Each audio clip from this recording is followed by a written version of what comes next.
are live. It's always fun to know how long we have to wait before the bloody thing goes live. But it this time only took about half a minute, and I'm here with John and Mycroft, and Mycroft couldn't wait because it took so long for the bloody program to say that we were live. But anyone else who's willing to join us is obviously, as always, more than welcome. Today we're going to talk about the political situation in the United States van Amerika, or rather said, the silly states of the Americas. No, that's not a literal translation. Anyway, there is this thing going on where Trump breathes and Democrats cry out how bad it is that he's using oxygen. Basically, once again, this happened. And I've forgotten the amount of times Trump did this to the Democrats. He did something, it's a good thing, therefore the Democrats must be against it. Am I oversimplifying it, or is this a reasonable, fair representation of it? Spot on. No, I mean, it's basically, that's what he does. The idea Well, it's not what he does, it's what they do.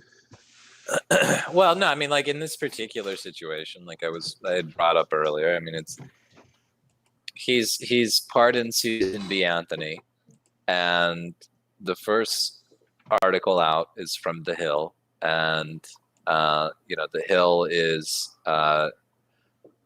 making comments about. Let me pull it up here. No, but here's the thing, Michael. Right? Given the timing, there was no reason on earth he should not have done what he did, right? Because it an act that stands entirely on its own merits, in terms of the act, in terms of the timing and everything, right? It's the reaction of the Democrats and the other retards that is at question here. Because Trump did nothing wrong. Yes, you can say, oh, he knew they would. Doesn't matter. Because there was no reason he should not do what he did anyway.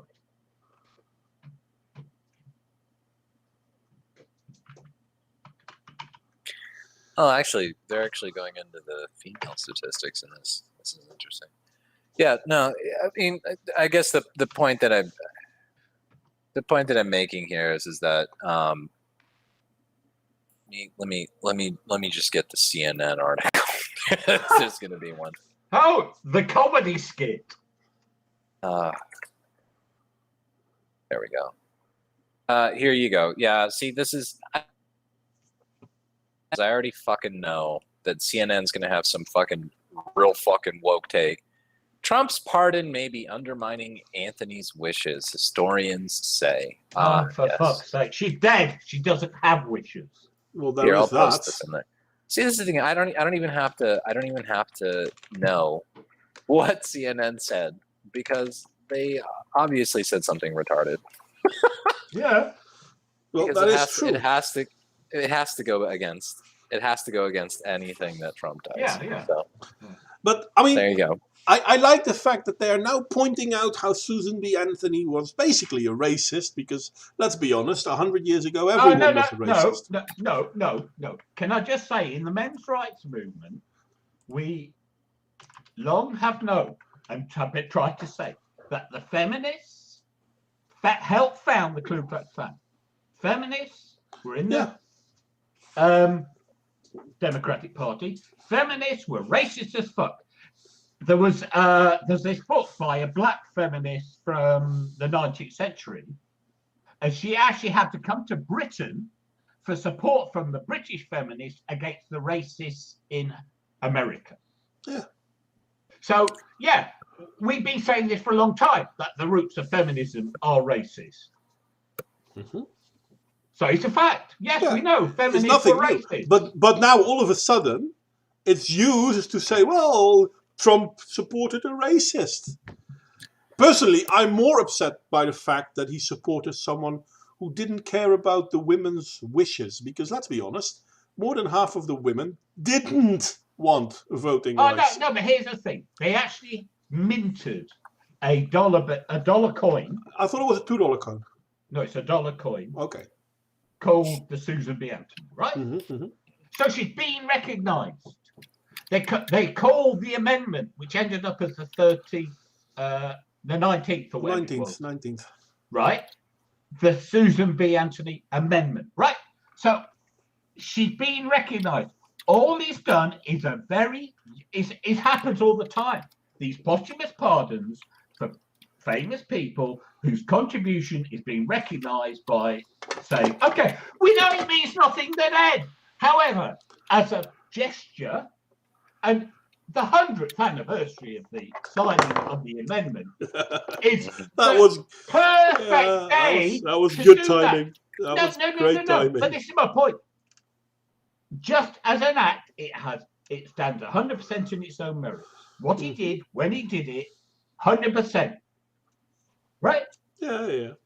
And if it was anyone else than Trump, everyone would have been saying, yeah, that's good. Give a round of applause, about time. And well, but that's the funniest thing. I mean, I don't agree with Susan B. Anthony. I simply don't. Not a fan of feminism at all, but she was not a typical terrible man-hating feminist, or at least that's how I've been told. No, she just hated them blacks. Yeah. But no, actually, no. Can I just say, just because I'm the one who said it, she actually campaigned against slavery because she was dead by the time that the women got the vote.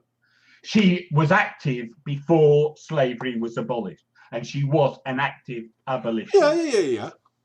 But she was an abolitionist, which is true, but she still thought that women should have the right to vote before the black man should have the right to vote. Yeah. But funny enough, in a lot of states, women could already vote.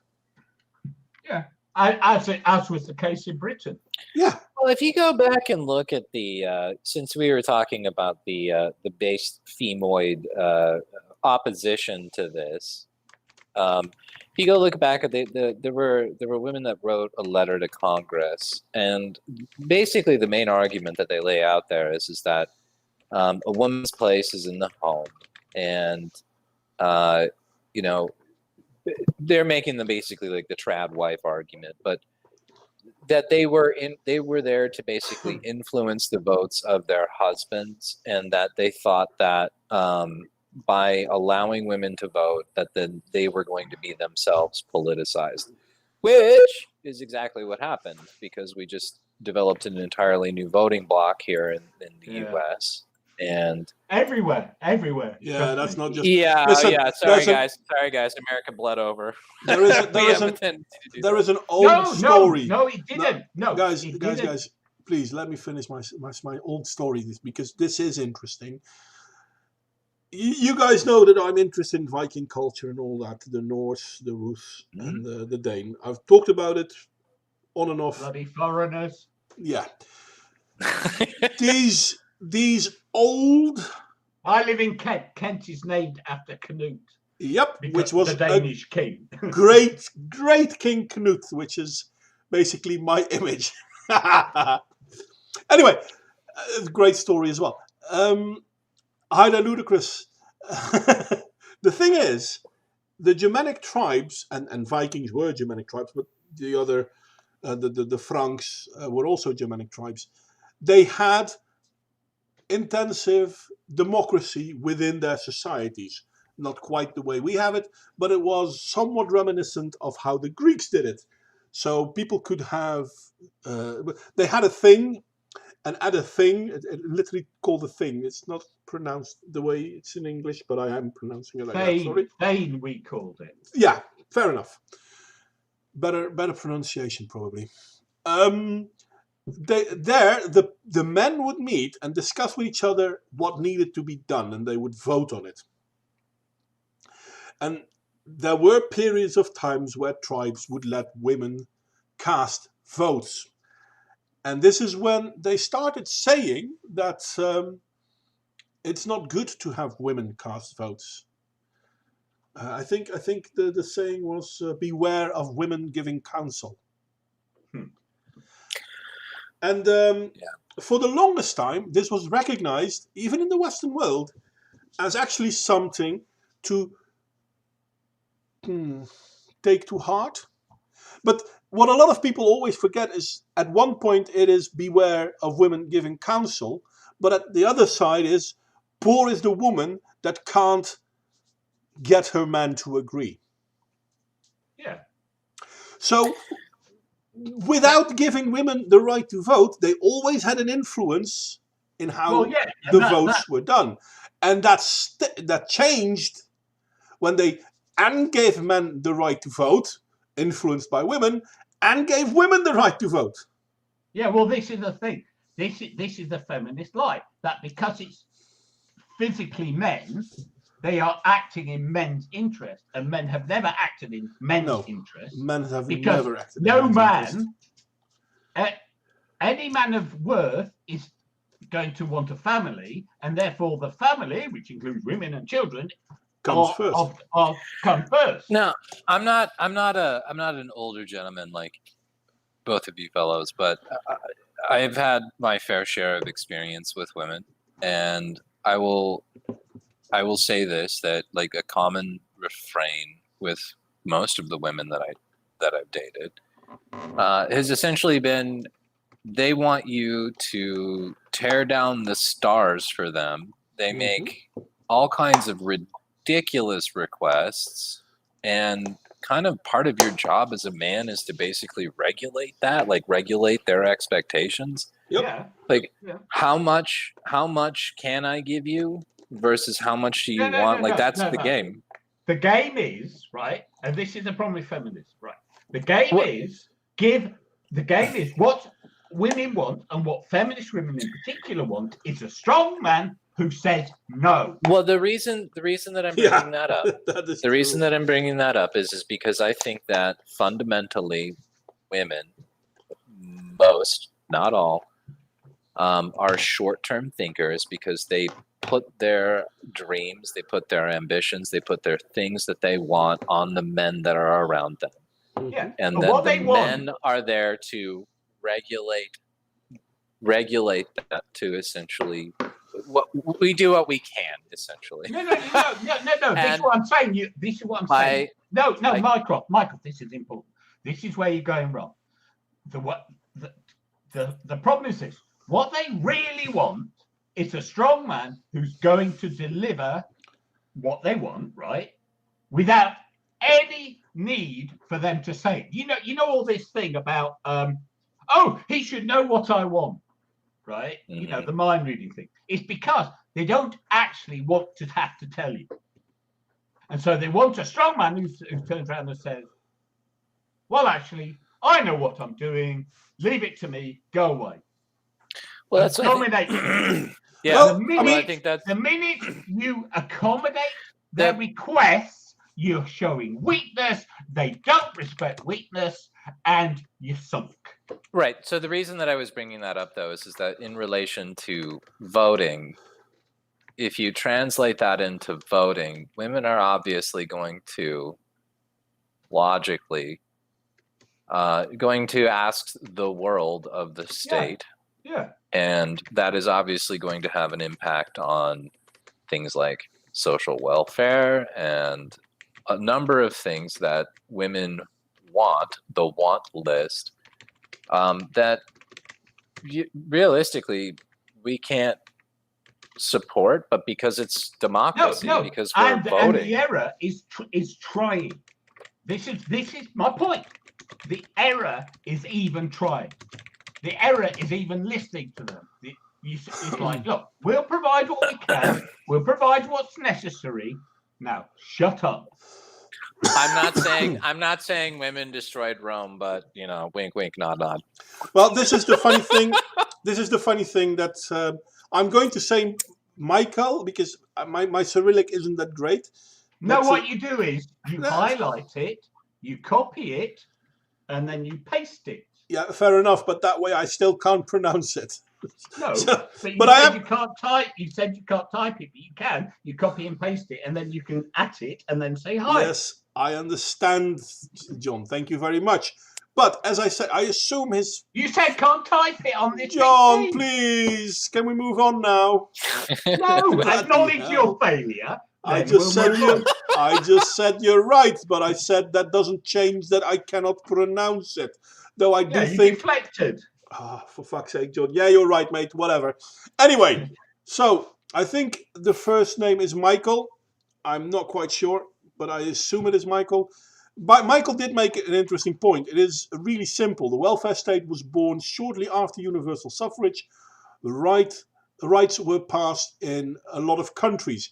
Now, this is not 100% correct, but he is correct for 75%, because universal suffrage and the welfare state do coincide rather a bit. Now, there were welfare programs before universal suffrage, but most of those welfare programs weren't state organized, at best local state organized, but usually they were church organized.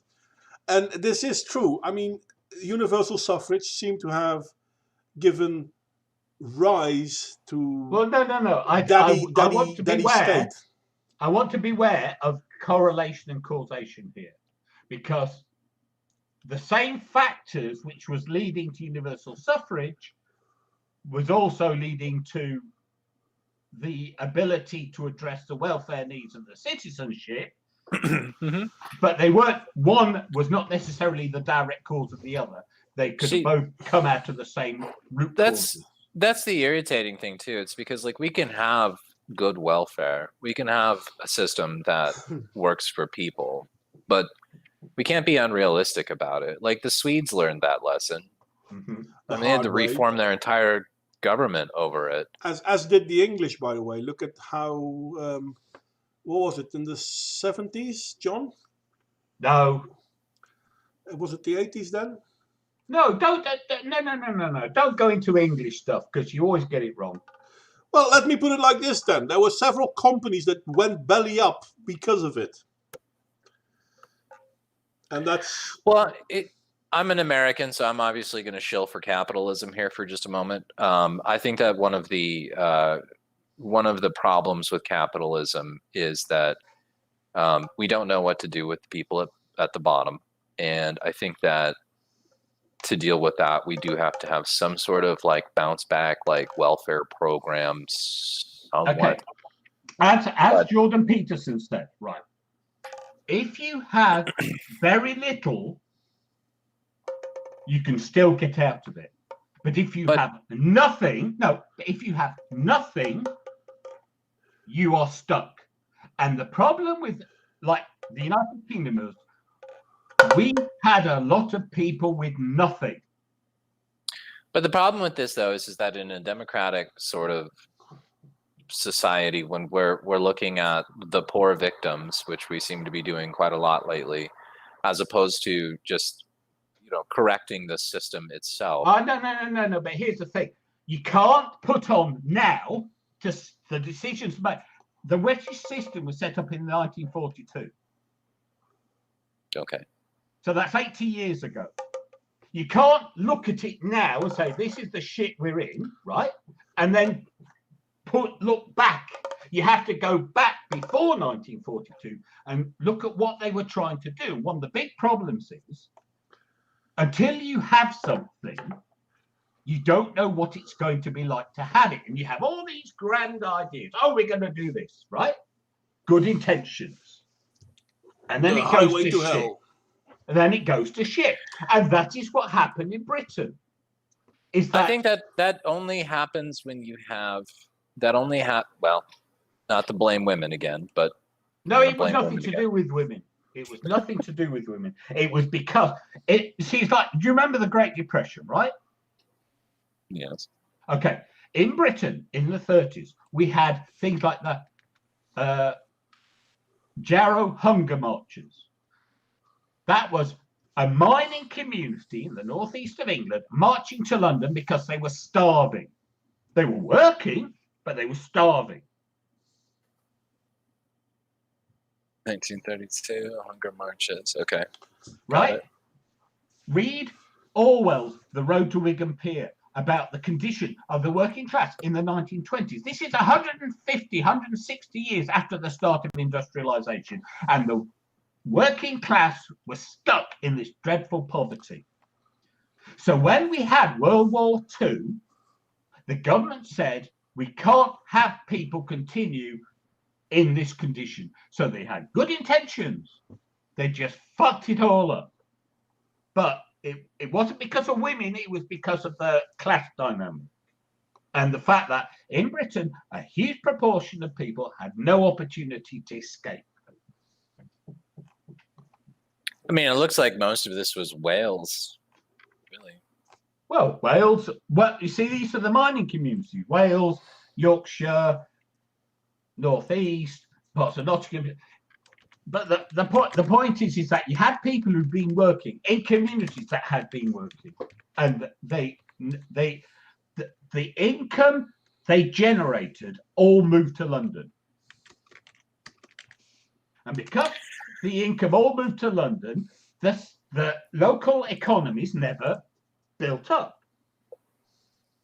So I feel like we're making an argument against centralization here, which Yes, absolutely. Well, the one thing that we should always take care of, and this, if anything, should have been the lesson of the Roman Empire as well. A safety net isn't per se a bad thing, but a safety net should always be a temporary thing.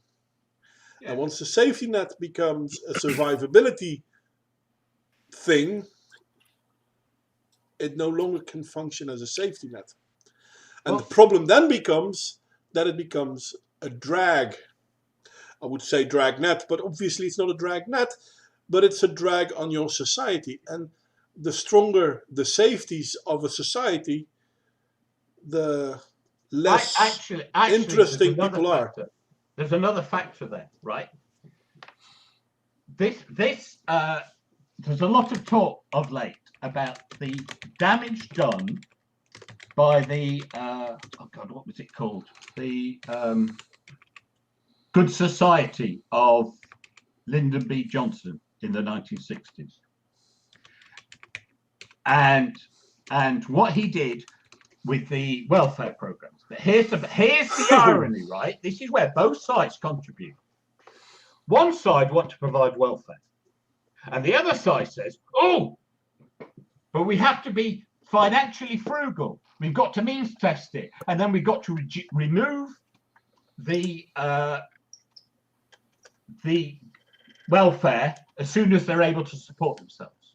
Unfortunately, the side effect of that is it becomes very disincentivized to leave welfare because your marginal earnings are negligible.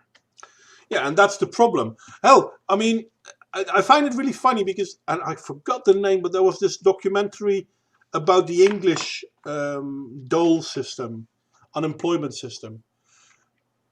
They were comparing the system of today with the system of, what was it, 20, 30 years ago?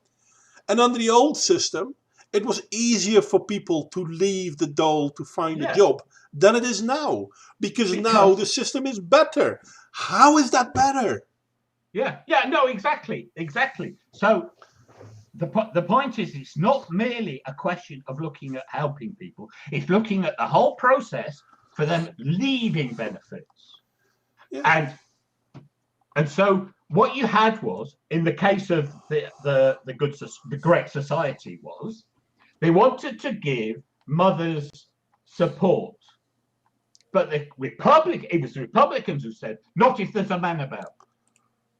And so that immediately incentivized the creation of single mother households. Mm-hmm. And single mother households are societal suicide.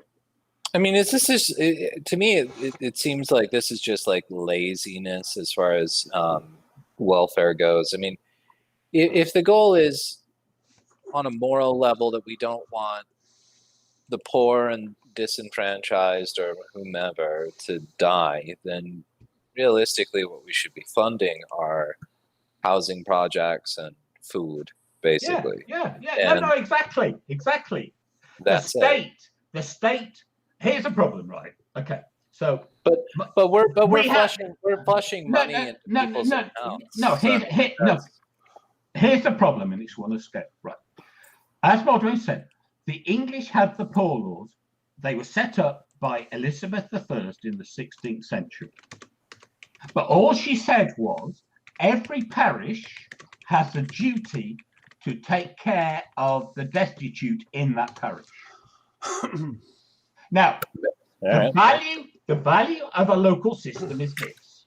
If you have someone who's needy, the local people will recognize that. But if you have a chancellor for someone who's just lazy, the local people will recognize that. When you have it down to a whole country, the government can't cope with individuals. It doesn't know jack shit about anybody. Yeah. And so it just says, oh, we've got these rules. But the rules are meaningless because they don't actually distinguish between a deserving case and a chancer, because they can't cope with the knowledge of the individual. Yeah, it's interesting, because if we look at how it's going, they make rules to prevent people from abusing the system, which, let's be honest, rules never prevented that. Yeah. But instead of preventing people from abusing the system, they are creating, how do you call it? They are creating boundaries which prevent people from actually performing outside of the system. Yeah, Because exactly. if they do anything wrong, they might lose their safety net. So therefore, doing nothing is safer than trying to do something. I mean, if I look at myself, you want people to do a bit, because if you're off work long term, you can't just go back to work full time. You need to be able to work into it, and so you want to encourage people to take this part-time job and that part-time job. Well, you guys already did a whole stream on this, so I mean, but yeah, I did some time ago. That's true. No, but it is funny because I'm currently unemployed myself. Now, okay, too bad. So I said, you know what? I can see if I can try to start my own company. Well, yeah, sure you can, sir, but you have to ask permission to do that up front, and you will lose 30% of your security income.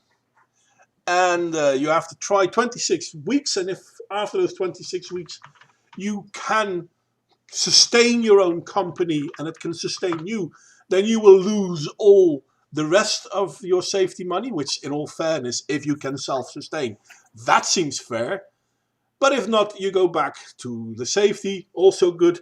But listen, I'm going to have to go through a startup period of a half year. And during that startup, I will have 30% less money. But I'm already at lower money than I'm used to. So basically what they're telling me is, yeah, sure, go ahead, try. But they're giving me a financial incentive not to try. Yeah. To kind of draw it back to Susan B. Anthony, I mean, like, my whole argument. I don't think we started with it, did we? Well, I mean, just in the right to the female right to vote. No, I'm just saying, I don't think we've talked about it yet, have we? Oh, yeah, we haven't exactly gotten there, but like, I my view on it is that,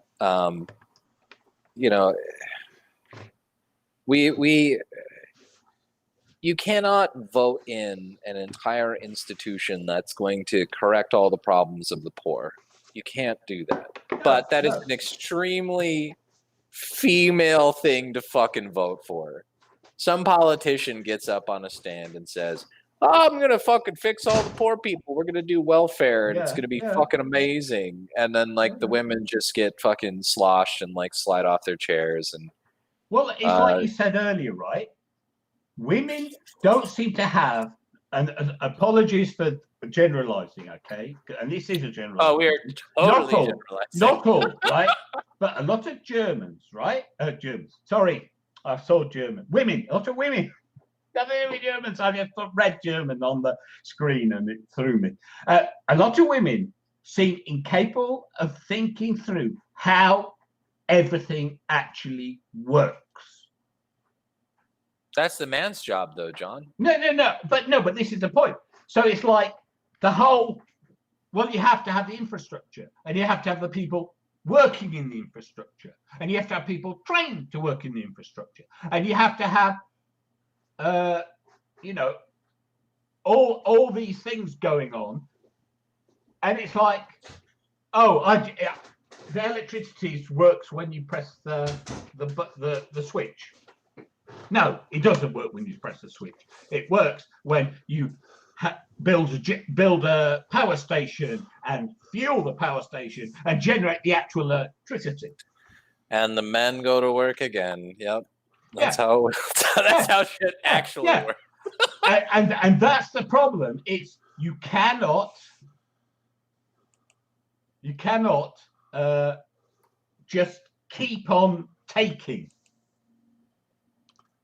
You have to, and the irony is, do you know who brought that attitude back to Britain? Margaret Thatcher, a woman. And she was the one who said, well, actually, you can't just spend money, you have to balance it. Wow, what a crazy concept. Yeah. We have to balance the books? Yeah. Bruh.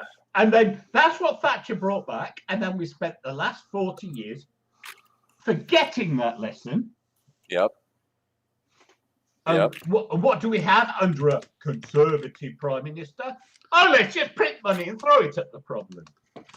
Yep. Blue labor, my friend. Do you remember that meme? Blue labor? Yeah.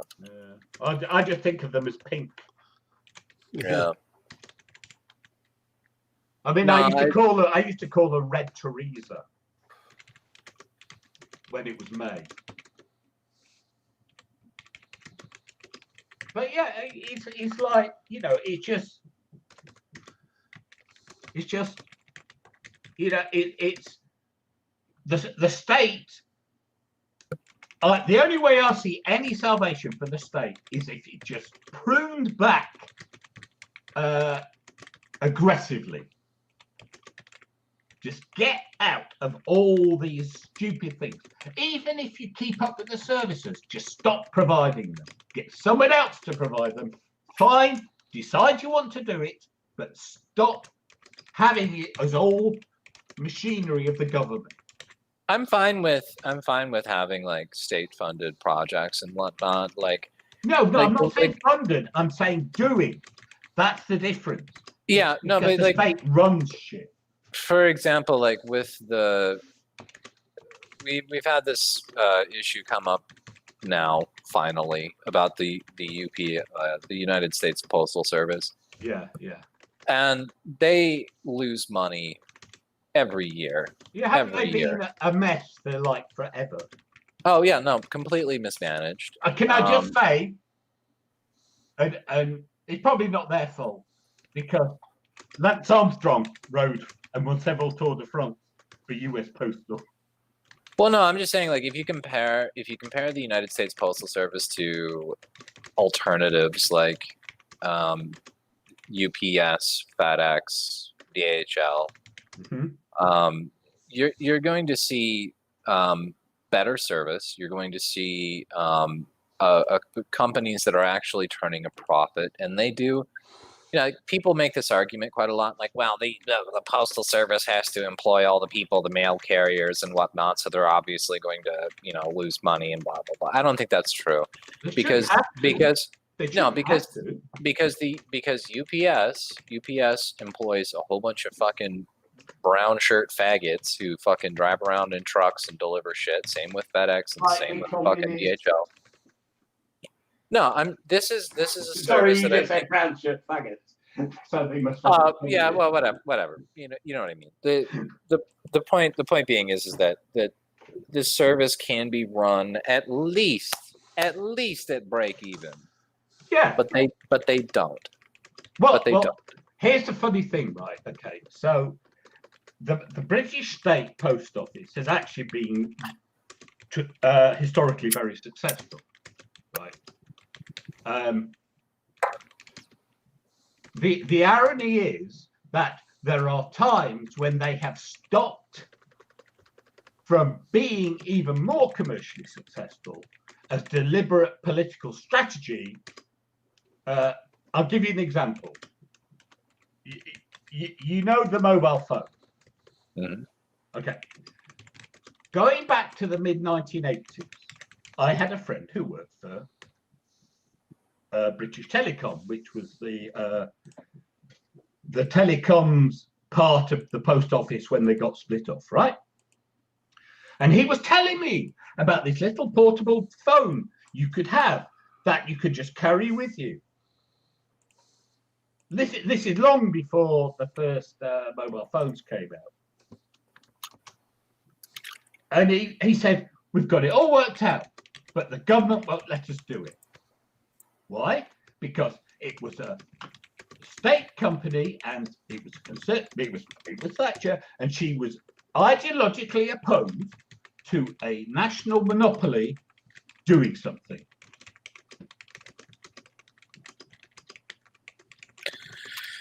Yeah, well, I mean, like that's, I don't know. No, because these are the things people forget. Is that it's if you have decent management in a state enterprise and they just want to run a business, there's no reason why they should fail unless there's political interference. And in British Rail, the train service, in the post office, time and again there was ideological political interference that stopped them just simply running as a business. Well, I don't know. My view on it is like if you're going to have I'm not actually even against like a state-run industries, I guess you can call it that, like the United States Postal Service. I'm not really necessarily against that because obviously people need to get their mail still, even in this day and age. But you know, like I want to see, like, okay, so for example, here's a perfect example. So there's in the United States, there's an auto insurer called Geico, and Geico is it is I don't know if it's federally run, but it is state subsidized insurance company, and they compete and still turn a profit. They compete with all of the other insurers, and yeah, that that probably is like an unfair market advantage, but you know, the way that it is done has not really impacted the insurance market in any real way. So there is a correct way to employ like a federal option for insurance or for mail delivery. Hell, I might even fucking go so crazy to say there's probably a good way to do healthcare, but it has to be managed properly. And if it's not managed properly, then it's just bullshit. And going back to the original point, we cannot vote in perfection, ladies. No, here's the thing, right? Okay. So we've got the National Health Service, as I say, it was set up in the 1940s. It has its flaws, it has its pluses, okay? But here's the thing. Because it is part of the state, it is unfortunately a political football. Yeah, any business that should be left to run as a, and this is what I was trying to say before about how, you know, we have British Telecom, we have the rail service, could have worked if they'd just been left alone to run as businesses. It doesn't matter that it's the government who owns them if they're run as regular businesses. But the rail service were forbidden from from borrowing on the market. Well, that's what companies do. You need new infrastructure, you borrow money as an investment. But the government refused to let them operate as a normal business. So of course they struggled. And so the biggest problem with government industries is the government.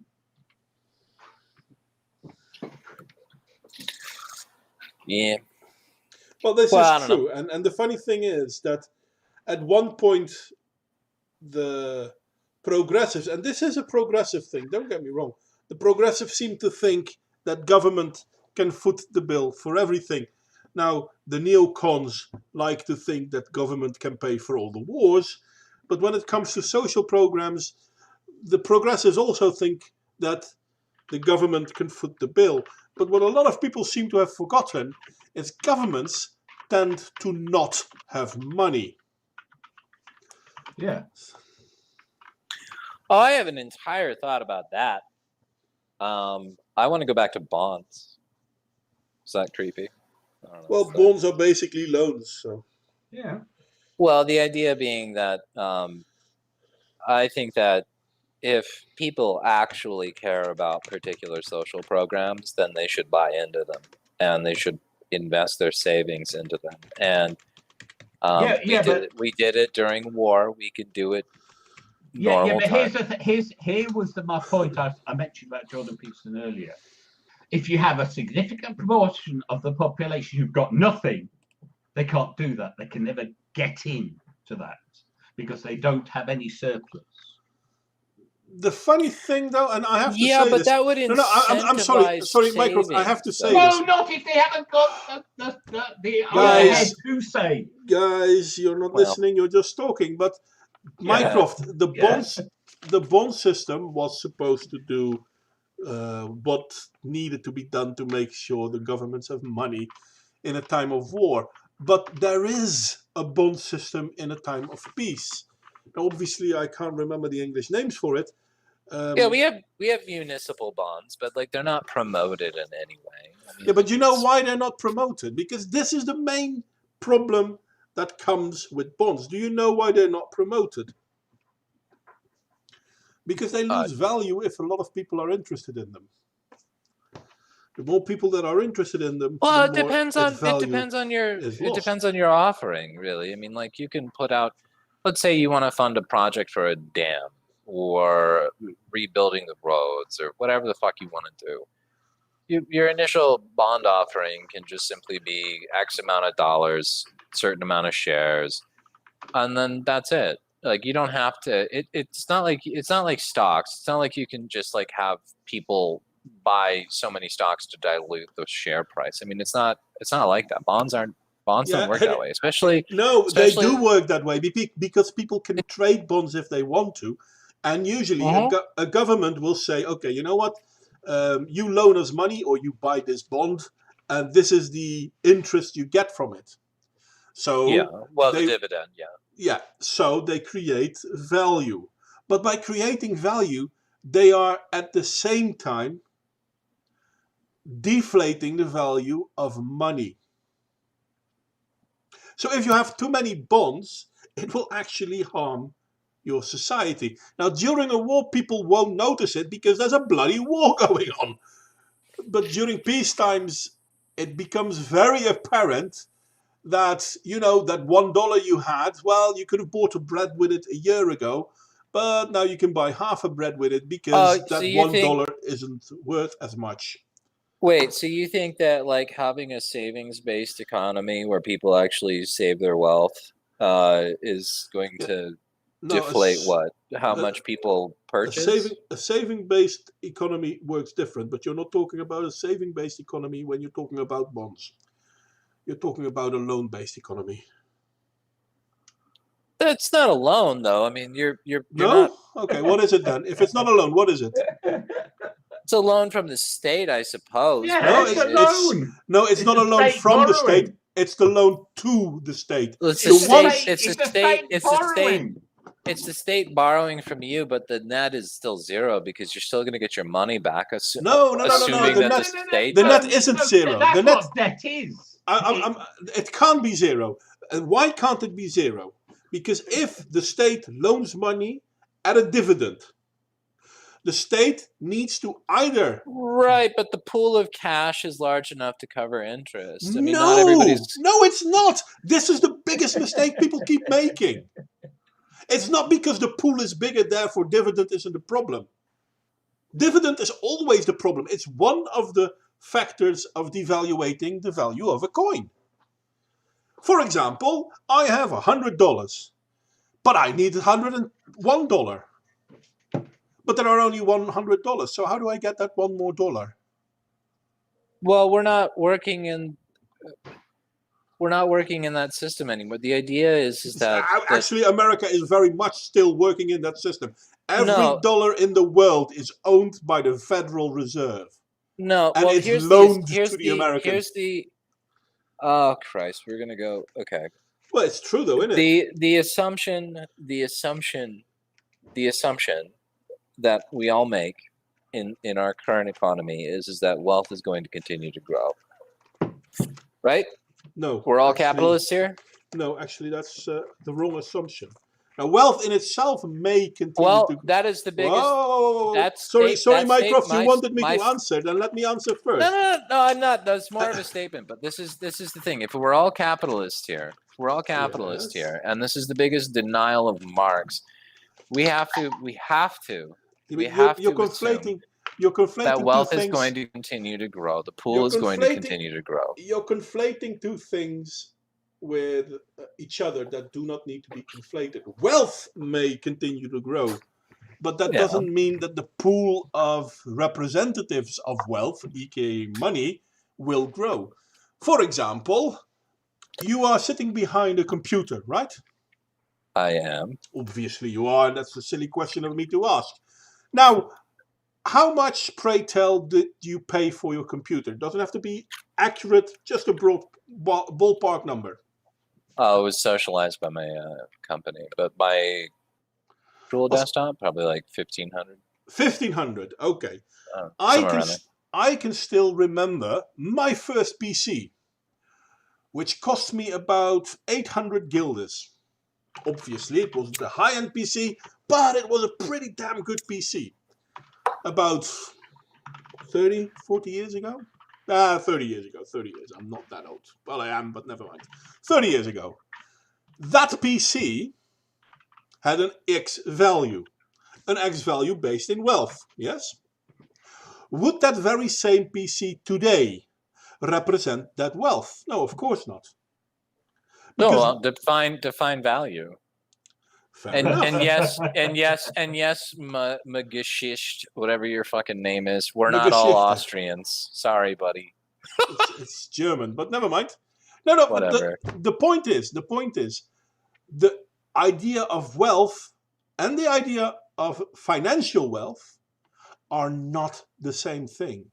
And people keep conflating them, but they do not belong together. Now, they are interactive with each other, sure, but they're not the same thing.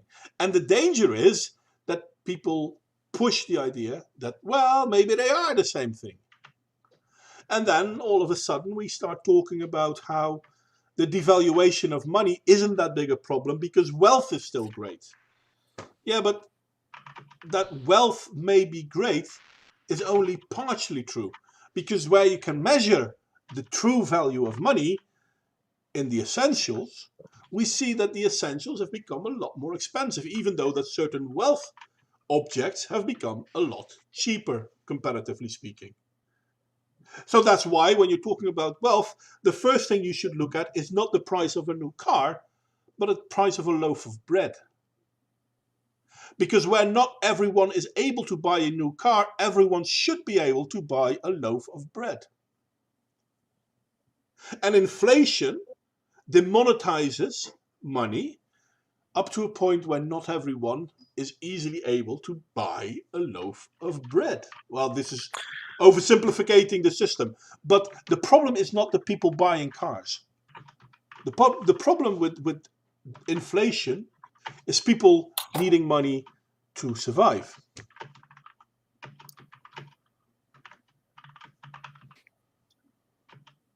And funny enough, Geschichte, I rather agree with the concept of Austrian economics, to be honest. You know, dude, like I'll be completely fucking I do too. Like secretly, like I would love to have just like a wealth-based economy. I was It would going be to say, nice, but you do not sound like a king.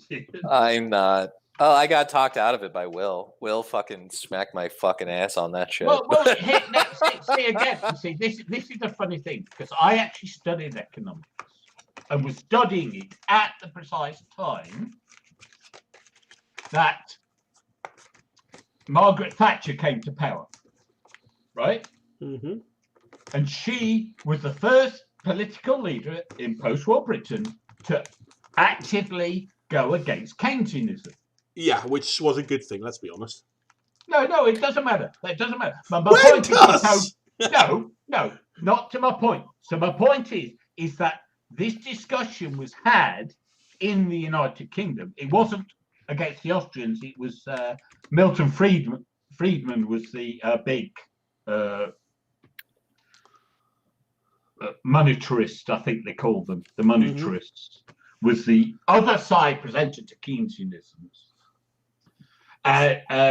And so that whole argument is 40 years old for me.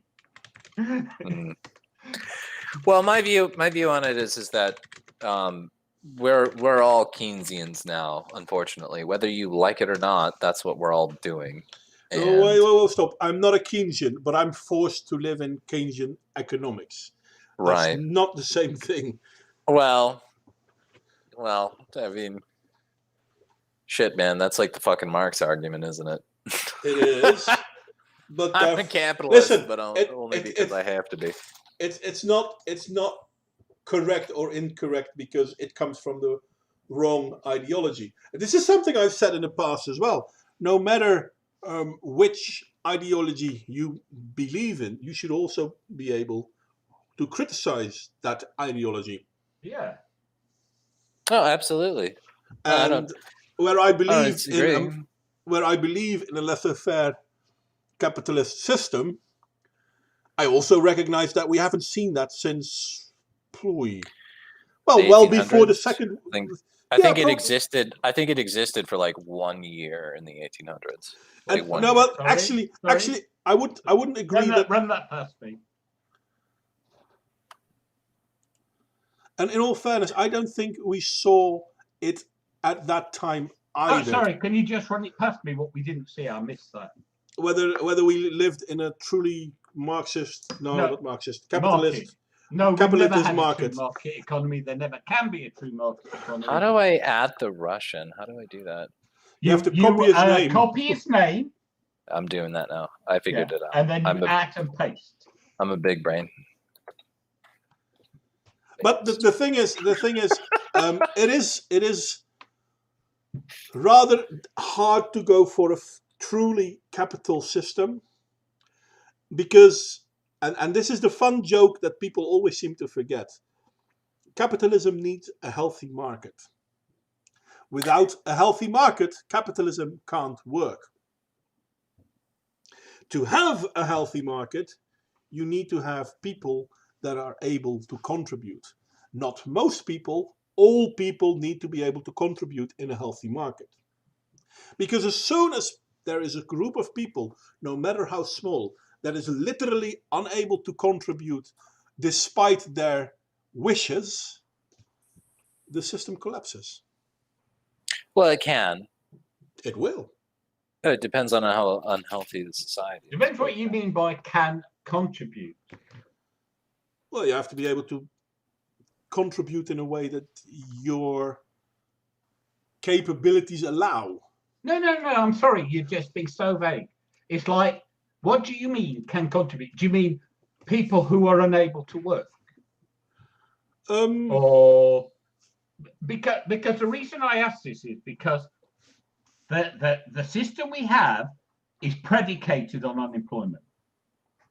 Our current system is, yes, unfortunately. No, it just is. It just is. Because the minute you get low unemployment, the exponential pressure on wages makes it unprofitable to keep on employing people, and therefore dampens the economy, and therefore you can never reach zero unemployment. Well, do you know? This is the great thing about Keynesianism, though. Like, what it introduces is the erasure of debt. right? So like imagine a capitalist society where you can just declare bankruptcy and then write off all of your debts, and then that I thought we had company that. we do. That's why I'm saying we're all Keynesians now. But like that's I mean, it's immoral in my view, but And the well, I worst mean, part this is, the it's not thing. it's not This that is the everyone can. I have to admit that I agree with you, but not everyone can. Because let's be honest, big companies can do that, but no, small companies can do it. individuals can do it. Individuals can do individuals it here. individuals can do it to a far lesser extent. No. They It happened will, to my wife. and she was exempt from all costs. Well, this is supposed to be the correcting factor to capitalism. The idea that a person can fall to the bottom and have all sorts of debts, and then they can just erase them, and then they are legally protected from any sort of people or companies following up and trying to Yeah, regain but their again, money, their investment. this is only for companies. How many individuals? No, you can. Okay, right. Let me just tell you my wife's It's situation. My wife worked for a man, right? It was his company, but it was for a man. One Monday, she turns up to work to find that the company had closed. He just declared himself bankrupt, right? Yeah, Everyone was unemployed. Okay. yeah. And do you know why? And he'd just not been. He hadn't paid the legally required national insurance contributions of his workers, right? Because he extracts that money from their wages, But he didn't pay it off. not his money. It's not his money. It's I the understand. government's money. He I failed to understand. pass it on. No. He failed to pass it on because it was an economic recession, and he was a small company. The Customs and Revenue just ignored him. They didn't even prosecute him for breaking the law. He then just sets himself up as a new company and carries on as if nothing had happened. The point is that if you're going to allow people to borrow money, or companies, if you're going to allow companies to borrow money, they have to be able to discharge those debts in the current system. If they cannot do that, then the entire thing crumbles apart. You have to have that release valve, and that's what it is. It's like we're basically lying to ourselves about the value of our currency because it doesn't work unless people can just ignore their debts. And we do that through government and force of law, and it's silly shit. And I would love to see an Austrian system, but I think with the fact that we have multiple countries competing with each other right now, you're never going to fucking see it. We're always going to be locked into this debt spiral. So stop worrying about the fucking deficit or the fucking national debt, because that's just us now. That's what we're doing. Sorry. Yeah, well, I it's mean, going we can go back to beating each other with sticks, I guess. I mean, that would be fun. We probably will. We probably will. The way societies are going. In parts of America, it's already happening. Anyway, I'll be right back. One sec. America is going through their Weimar period, let's be honest. No, but I'm saying, but like, did you see Matt Christensen's video on what's happened in Portland? I've seen what happened in Portland, but I didn't see his video, no. Oh, well, honestly, it was heartbreaking to watch. And do you know what the irony is? The person who was being attacked was a trans woman. Oh, that part. Yeah, no, I know about that one. And the guy that came to... Yeah, the trans woman. So apparently, and her they are no longer at the top of the progressive stack. They never were. No, well, you know they what I mean. Never were. John, they were in some situations. Yes, that's when they decided, when the progressives decided that they were. This is the difference between tolerance and acceptance. Tolerance is open to we know these groups are all just useful idiots and causes being used by the feminists. Okay, we know that, but the point is that there was a time when Or even now on Twitter, if you're a TERF, you'll get cancelled for criticising the trans or saying anything out of turn. But when it comes to the actual streets, you can get beaten the shit up and no one gives a toss because you're not actually. This is my point. It's like there's the Twitter hierarchy, okay? And then there's the real world hierarchy. True.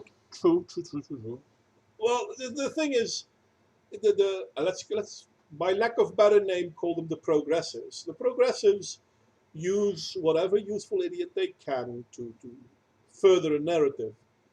But once those useful idiots stop being useful idiots, they don't further a narrative and therefore can be discarded as Of course. being. And that's I'm just saying it was ironic that the person being beaten up on the video was a trans woman. yes.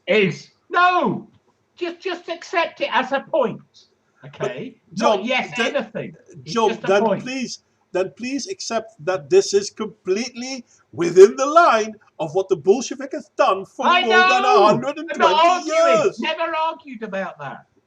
Yeah, but I was agreeing with you about that. I have to agree with you, but I can't make this point. Why is everybody yelling? You can make the point on top instead of instead. Okay. Are we good? What happened? Yeah, not much. We're just talking about the shit that is Portland. Oh, Portland. Yeah, as I said, America is going through its Weimar phase now. Oh. No, but they are rapidly turning the West Coast into a third world state. I don't know. The Proud Boys were out just last week, so that was pretty cool. Okay, so let's put it like this: the Bolshevik start harassing, well, everyone who's not Bolshevik. Eventually, the Freikorps stand up and start fighting back against the Bolshevik. I'm sorry. Mm-hmm. No, they're not called the Freikorps anymore. Modwing. Yes. Modwing. Yes. I've been instructed to tell you to read the chat. All right. Okay. Too much things going on right now. By she who must be obeyed. By she who must be obeyed. All right. What is it?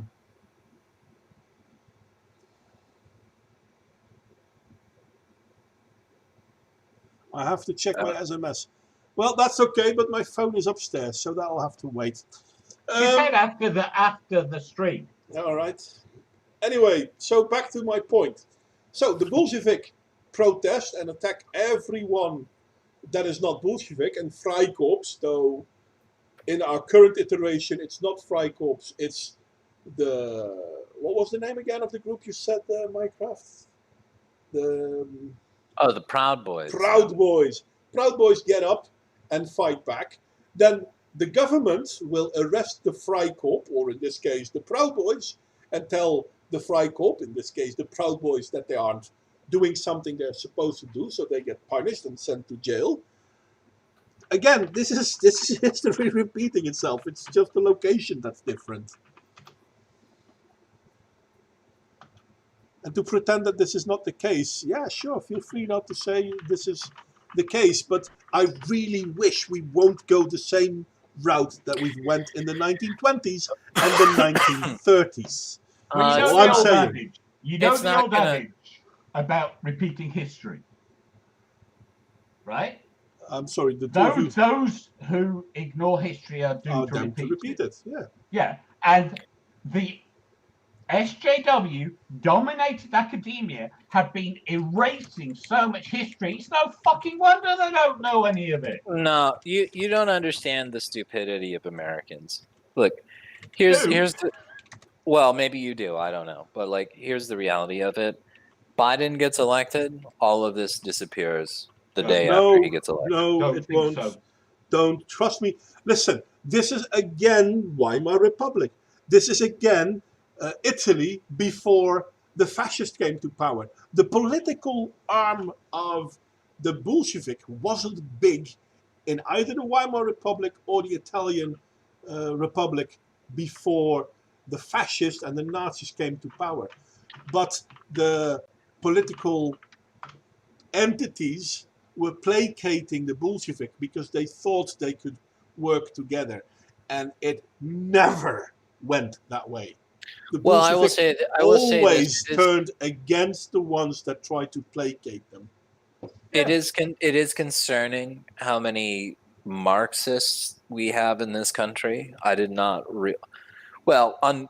I would say the witting Marxists, not the unwitting ones. There's a lot of people that are mixed up in this whole shenanigan show that are probably not like well versed on Marx, but the witting Marxists, yeah, I would say that is kind of concerning, like how many we have here. But do I think it's like revolutionary level? No, I don't. I don't. Not in the U.S. Dream on. I'm pretty sure that the people in Weimar Republic Germany before 1919 thought the same thing. Yeah, but like the U.S. has already had a Red Scare. No. Sorry, you did not have a Red Scare. We're well accustomed. We're well accustomed to. No, we know about all the horse shit that comes from the European continent. Apparently, you don't. Literally, you Fucking don't. hell, Mycroft! How blind can you be? Shit, the bullshit going on in Seattle and Portland right now is very much reminiscent to what happened to Berlin in the Weimar Republic. And what are the politicians doing in America? Are they actually stopping it? No. They haven't learned fuck all. Sorry, but this is upsetting because I understand I understand you want to be positive about America, and I want to be positive about America too. But you are so much underestimating this threat. No, but what's worse, a lot of it was the Europeans went to America and developed all their shit in American universities. Yeah. The Frankfurt School. The Frankfurt School went to America and started the same shit as they started in Europe, or where they came from Europe. And Europe did its best to kick these bastards out. And what did America do? Hey, you know what? Teach our children. Fuck. I'll tell you what. I have more faith. I have more faith in the Republic than I do in anything that comes out of fucking Europe. So listen, I have no problem. Will be your death. Plus, I do actually have a good nose for politics, and I will say that I think a lot of this is fucking dog and pony show. I think that there are Marxists, and I think that they're being used. I don't want to be rude, but the Bolsheviks, for political advantage. I need to point this out. The Bolsheviks were only Marxist by name. They weren't Marxist at all. Antifa isn't Marxist. They use Marxist ideology to encapsulate people. But trust you me, they don't give a fuck about Marxism. They like the idea thank you. They like the idea it stands for, and they will use it as a tool to motivate people. But when push comes to shove, and this happened everywhere, what happens to the Red Guard once the revolution is over? I think that there's a good argument that you can make that the institutions in the United States are fairly well, like the concept of the cathedral rings true to me. Like there are institutions, a lot of them, that are controlled by Marxist leaning people. But here's the thing, I don't think that those people have any control over what happens with the gears of America, which, your mining like everything that we produce, like the actual gears of America. I don't think that those people are that influenced by it. And the funny thing is I think that they're actually waking up to it again, because we can't ever get this stupid fucking Marxist virus out of our fucking system. Thanks, Europe, by the way. It's not, look. The Americans were involved in the meeting at which the Communist Manifesto was launched. Yep. So you were in from the start. Yep. Yeah, well, No, No? seriously. You were- still came out of Europe. Just saying. Yeah, it was Hey, a couple of Germans. Mycroft, And the point is Mycroft. it was international. Mycroft, I don't want to be nasty to you, but the United States came out of Europe. You do realize that, right? Yeah, thank God. Okay. So you are. Good thing we left. No. You didn't leave. You didn't leave. You We merely, tried. We tried so You hard. merely stopped being part of the British Empire, Yeah, I know. but you didn't leave. This Help! was a close call on our part, just in time. Just in time. Bloody hell! Could you imagine still having to own up for the Oh, colonies? Lord, no. Bloody hell! Oh, no. They're far too irresponsible. Look, guys, we had a deal that we were just going to destroy countries for you, and then you got all weird with the fucking like ideology shit. I don't know, What? man. Like, What? we're that's- probably gonna have to cut off ties here. I think you guys are just gonna. I don't want to call it a breakup, but like maybe like deal with your own military shit for a while. Oh, but actually- we need to. On that, Oh, I that, no. totally agree with Trump on that one. Well, you see, here's the thing, right? You were more than happy in the 1940s to have Germany as the potential war ground instead of the United States. Yep. Well, And yes, things have changed in the intervening time, but back then you were hardly doing it out of entirely altruistic reasons. let me ask you a wacky sort of question.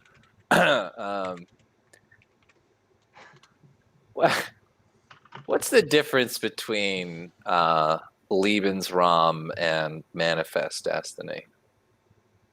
What?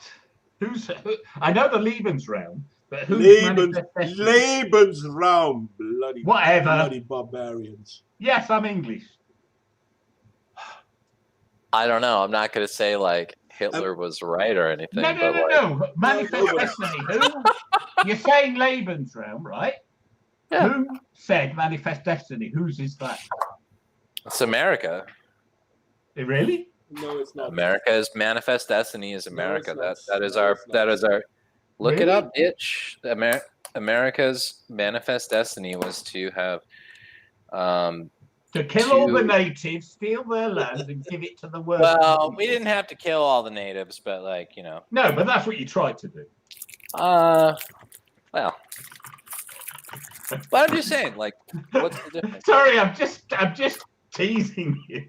But Manifest Destiny is an excuse. I'm sorry. Just as Lebensraum is an excuse, by the way. Don't get me wrong. I'm neither in favor of one or the other. Manifest Destiny is an excuse. Oh, it's an imperialist cultural belief. Well, Lebensraum is imperialistic, yes. no. Manifest Destiny, according to Wikipedia, it was an imperialist. Well, actually, it's... Wasn't it? No, it's- because you had the Monroe Doctrine, and I mean, we did buy some of that land from Mexico, but that was after we got done beating the shit out of them for it. Yeah, but so, I mean, the thing with Lebensraum and Manifest Destiny is that they basically both boil down to the same thing. But one says, oh no, we need this to spread our oats, and the other says, yeah, no, we need this because it's our divine right. Yeah, okay, sure, mates. I'm mostly just fucking with you with that question, but yeah, I It know does- we're it does- fucking with you. I mean, come on. It's like You anyone who just takes an anti-American attitude for the sake of it is an idiot, right? but in all we can take fairness, it to have fun. but Mycroft didn't think we could have a well-balanced response to it. That's it. American, He thought he yeah. could have us. American, I gotta are too keep the full old of guys on themselves. their toes. I'm No, just, no. you know, Americans fair are too point, full fair of point. yourselves. You think you're much better than you are, and it's up to us Oh. to keep you based. Well, in all fairness, and I'll work on my shit trolling, I guess. Sorry. No, that's all right. The thing is, though, if we look at international politics, the European countries did push the United States into a position that we are now complaining the United States have, but the United States only has I'm it. not complaining they have it. Well, But you and me. we were the one country who did our part. We are the one part of NATO who actually paid the sufficient amount. Yeah. Fair enough. But it's. Yeah, I mean, like 2% doesn't mean like 1%. Just saying, Netherlands. I'm just saying. The thing is, though, yeah, the current economic situation and the current political situation is one that has been cultivated by the political elite of the world, or at least of the Western world. And let's be honest, 90% of the political elite of the Western world, if not 95% of the political elite of the Western world, is either corrupt or left-wing. And one could argue that they are the same thing. Well, there are also corrupt right-wing, military dictators. So which right-winger is actually right-wing at this point in time? No, I'm talking about your typical banana republic. And they're not Western world, they're banana republics. Who cares about them? Yeah, I do. And the people Why? who live there. Why? You heartless bastard. Why? Why do you care about them? They have absolutely zero to do with what's going on in the world. No, they are. Something to do with what's happening in the world.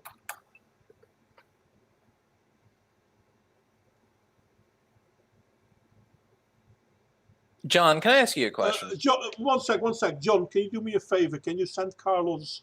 I have. Hang I on. have. Okay, I have. Do you see the one where it says sent you the link? No. Are we no, getting the Portuguese motherfucker? Hi there, Carlos. Carlos. You Hello, son of a bitch. Malacca. Hey. Okay, this is not me being rude. This is my beer glass being empty. I'll be back in a moment. You are being rude. Hey, hi there, Carlos. Good to have you back, mate. Been a long time. You guys can hear me well. I can't speak too loud because Coming through fucking fantastic, my man. We can hear you. How you doing, buddy? Oh, good. Because yeah, how is everyone? Still alive. Still alive Yeah, somehow. I want to apologize to everyone. I've not been motivated between my dad's death and everything that's happening. Hey, you gotta come straight out with the fucking depressing shit. Okay, that's fine, I guess. Yeah, but I have been borderline clinically depressed and. Well, why didn't you just come talk to me, Carlos? I was giving you such a big old hug. Wanted to live. Dude, I've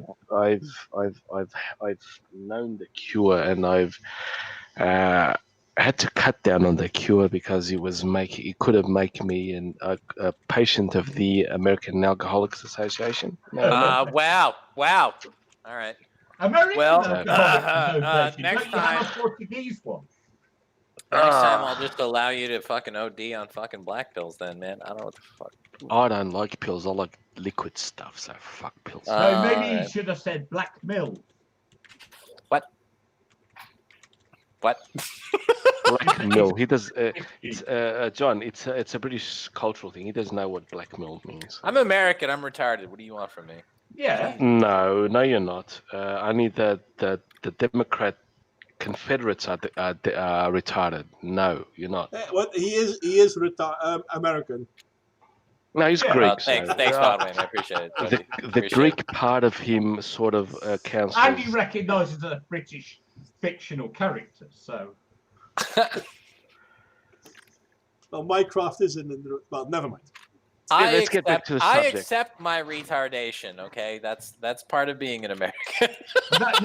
No. Okay. This Paulo, is my thank philosophy, you for and posting. I want to say to Paulo, thank you for posting the link, man. So Muito you obrigado. ignore my link. No, that's the first one I saw. I didn't ignore your link. It was the first one I saw, man. Sorry, John. Thank you. I see it here, but it was. I see it now, but it was the first one I saw, so I just clicked on it. Okay. Look, fine. my Portuguese nigger monkey, please. You must talk to us. You must talk to us more. Yeah, Mycroft. You know Scott Oh Adams? man, Only if you substitute nigger for Celtic monkey. I'm a fine Celtic monkey. A Porto nigger. Look, I don't know. I've got a shitty Would you? anecdote to tell here. Let me Porto tell you. nigger. I don't know. No, don't call me Porto. In clubs, I'm not a city dweller. Fuck the city All right. dwellers. All right. So Mycroft, you know Scott Adams? Yes. Scott Adams. Yeah. What about him? Okay, so he wrote a book I read a long, long time ago because I used to read the Dilbert strip many, many, many years ago. I read the Dilberts when I was a child. Well, I was an IT worker. Same thing, right? All right. But he wrote a book, and the first thing he says in this book is everyone's an idiot, and I've got to say I agree. Oh, if you don't accept your own retardation, you have lost the plot. Well, we're all idiots on 99.9% of all the things there are to know. Anybody that tells you that they know everything or they know exactly what to do, question that man. Or woman.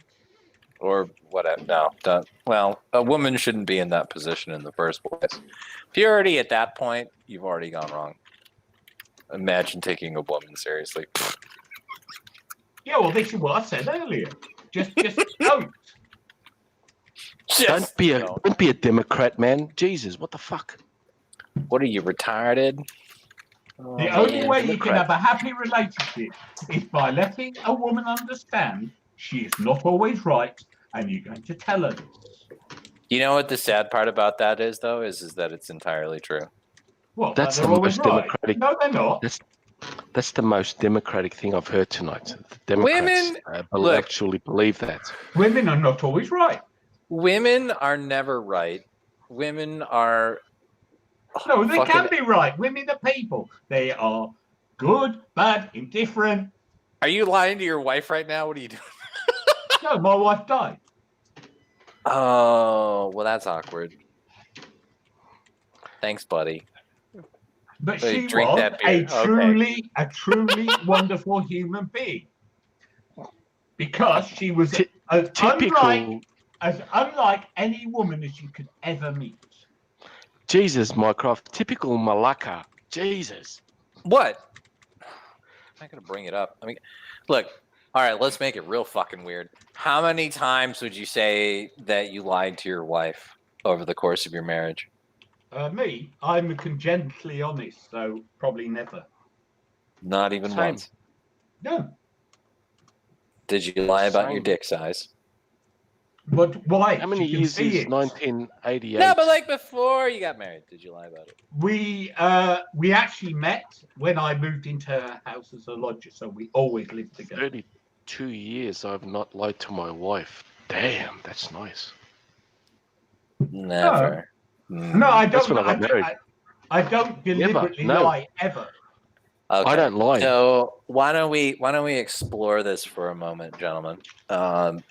Never lied to your wife. What? I don't lie. I don't lie. That's it. I do not lie. We're redefining. Okay. No, just Mycroft. That it's beyond your comprehension doesn't mean it's beyond ours. Fuck you. I've never been married, so yeah, maybe I'm out of fucking bounds here. Sorry. Mycroft, it's one of the reasons we fucking love you, man. Well, I do anyway. Why? But not because I'm the retarded bachelor. No. Well, you know that ugly chick that hangs out with all the beautiful chicks, and everyone wonders why that ugly chick is friends with. How dare you? It's the Bachelors. How dare you? Absolutely. No, I'm just kidding. Mate. Obviously, I'm just kidding because I do enjoy your being here. Hell, even if we disagree, this is something I said yesterday as well, and I keep repeating this on this stream. The goal is not to agree with each other. We are 100% allowed to completely disagree with each other because that's how discourse works. Well, I also don't think it's sensible to want to come to conclusions. I think nothing's that simple, and therefore just wandering off topic to something else because we're bored. We were supposed to be That talking too. about Susan B. Anthony, actually. And yes, my point before, so I can give you my point. You guys have been talking before. My point is, I know of Susan B. Anthony before even shit. I knew her when I was in Australia. One of the most prominent suffragettes in the world, especially in the United States and everything. And yes, if Trump had criticized her, the media would have elevated her. The mainstream media would have elevated her to a goddess status. Yes, and now they're attacking her. Well, can I just say, I'd like to once again channel Saint Anita of Sarkeesian. Everything is sexist, everything is racist, everything is homophobic, and you have to point it all out. They can find fault in literally anything.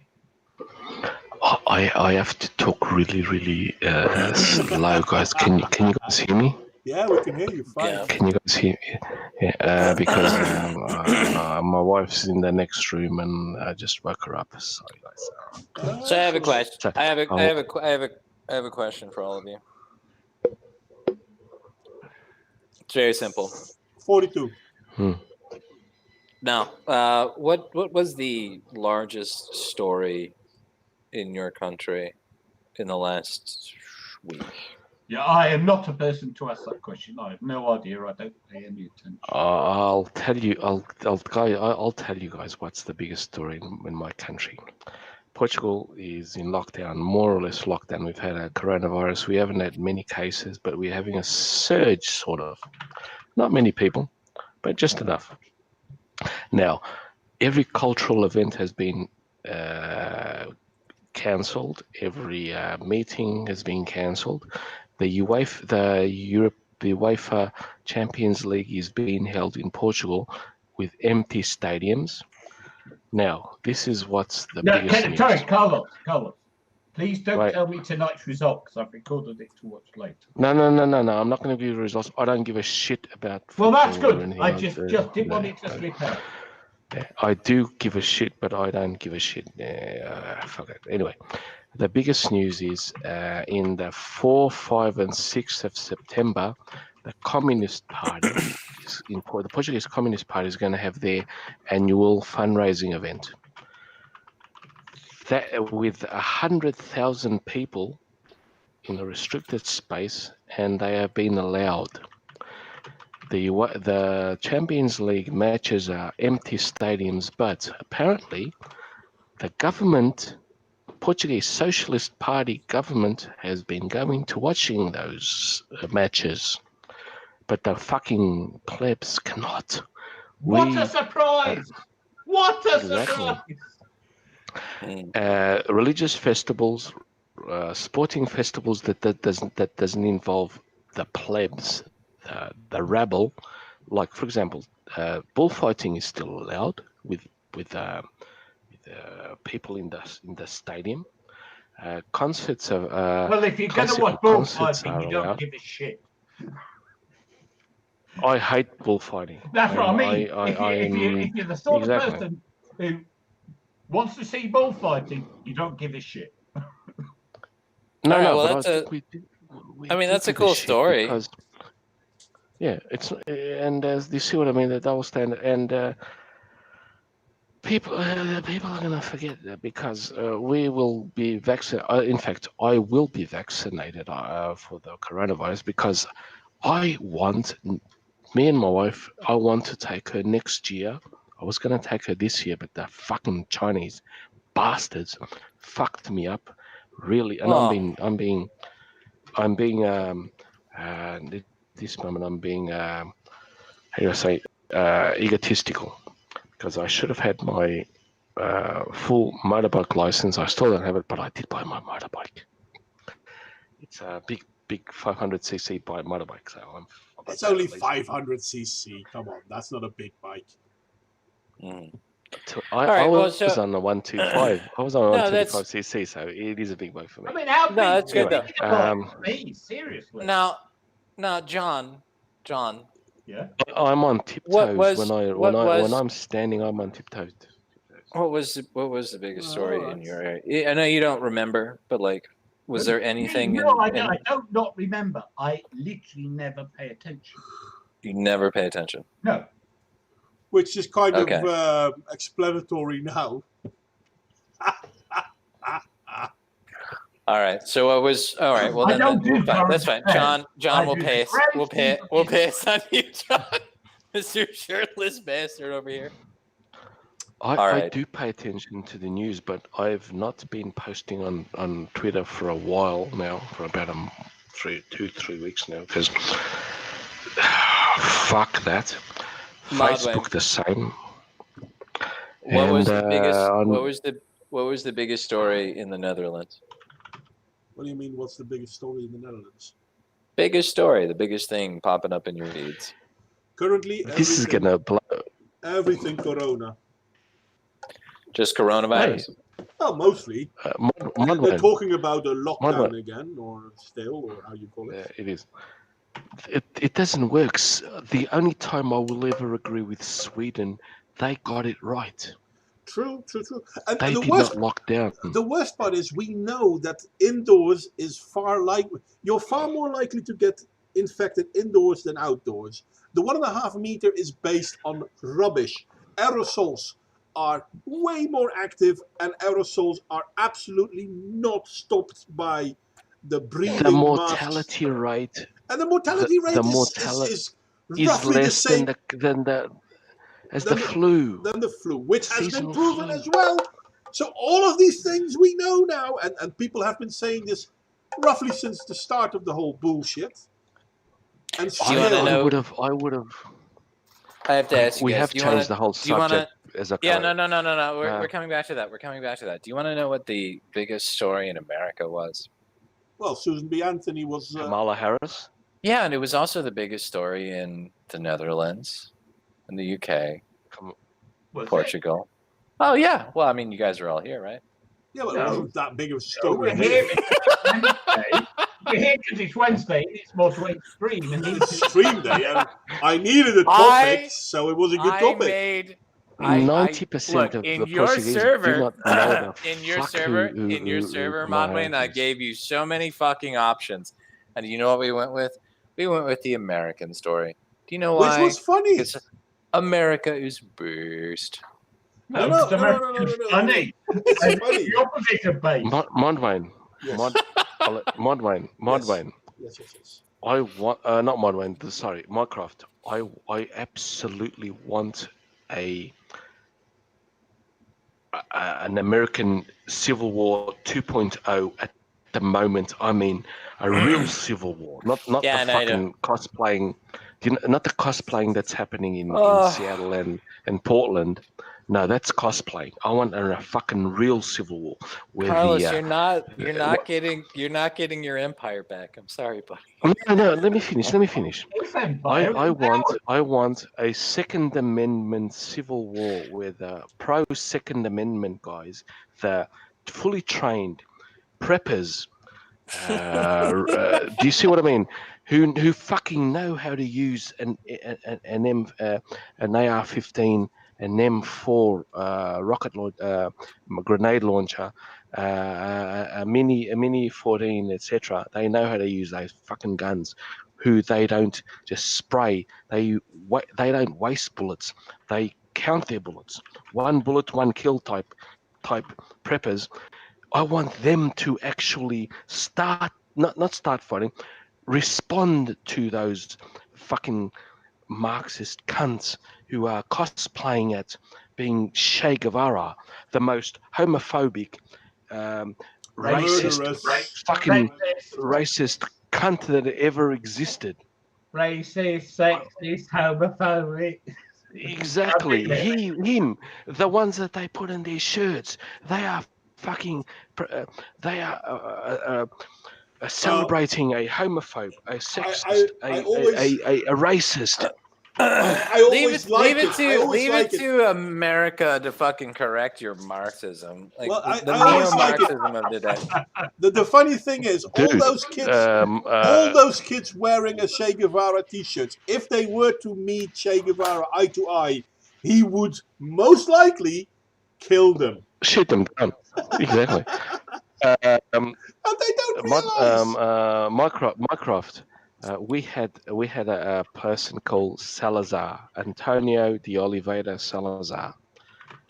We know how to treat Marxists. He wasn't the helicopter guy, but we had an island in Cape Verde, which is a paradise, beautiful country now, who want to join Portugal back, and the Tarrafal. What's his goddammit? Paulo Costa knows I hope he knows the story because shit, I grew up in Australia. I know the story, so I hope he knows the story. The Tarrafal was the Devil's Island of Portugal, so we know how to treat communists without actually helicopters, spending all that fuel and shit. Yeah, but it's more fun. True. Helicopters are more fun, more scenic, yes. But it depends how many. I mean, you need, one of them parachute planes with. You just stack them up and push them all out at once. I mean, how much money do you really C-130. need to dig a ditch? I'm just saying. No, C-130 is fine. C-130, you drop the back part of it, just push them off. Yeah, exactly. Cheaper. Well, I mean, theoretically speaking, I think you could use a water plane and then just stall them in the water reservoir and open the water reservoir when you're at height. Right? No, nothing like that. The cheapest way. Stick them in a valley, get a damn Buster replay, and bounce them on in and burst them down and drown them. See, I just saw Paulo Costa's comment. Yes, he knows. He's a true Portuguese. Love you, man.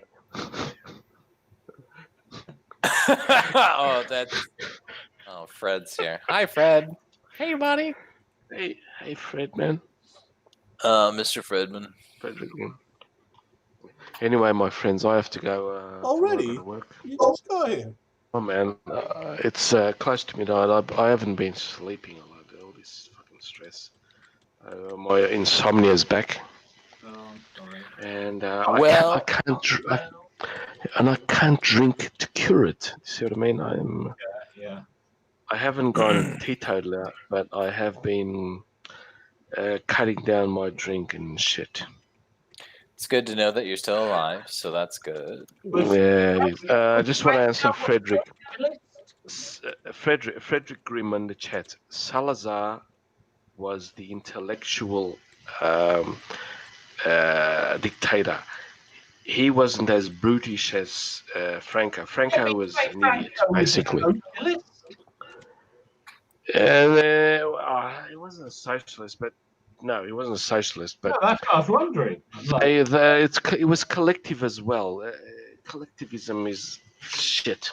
Yeah, but there's a difference between different types of collectivists. Can I just ask you guys a question? If we think that collectivism is shit, what's the point of countries? Well, there's a difference between collectivism and countries, my friend. Exactly. What's the difference, though? Okay, we are an inherently tribal species. Yep. Yeah. Countries are tribal. Yeah.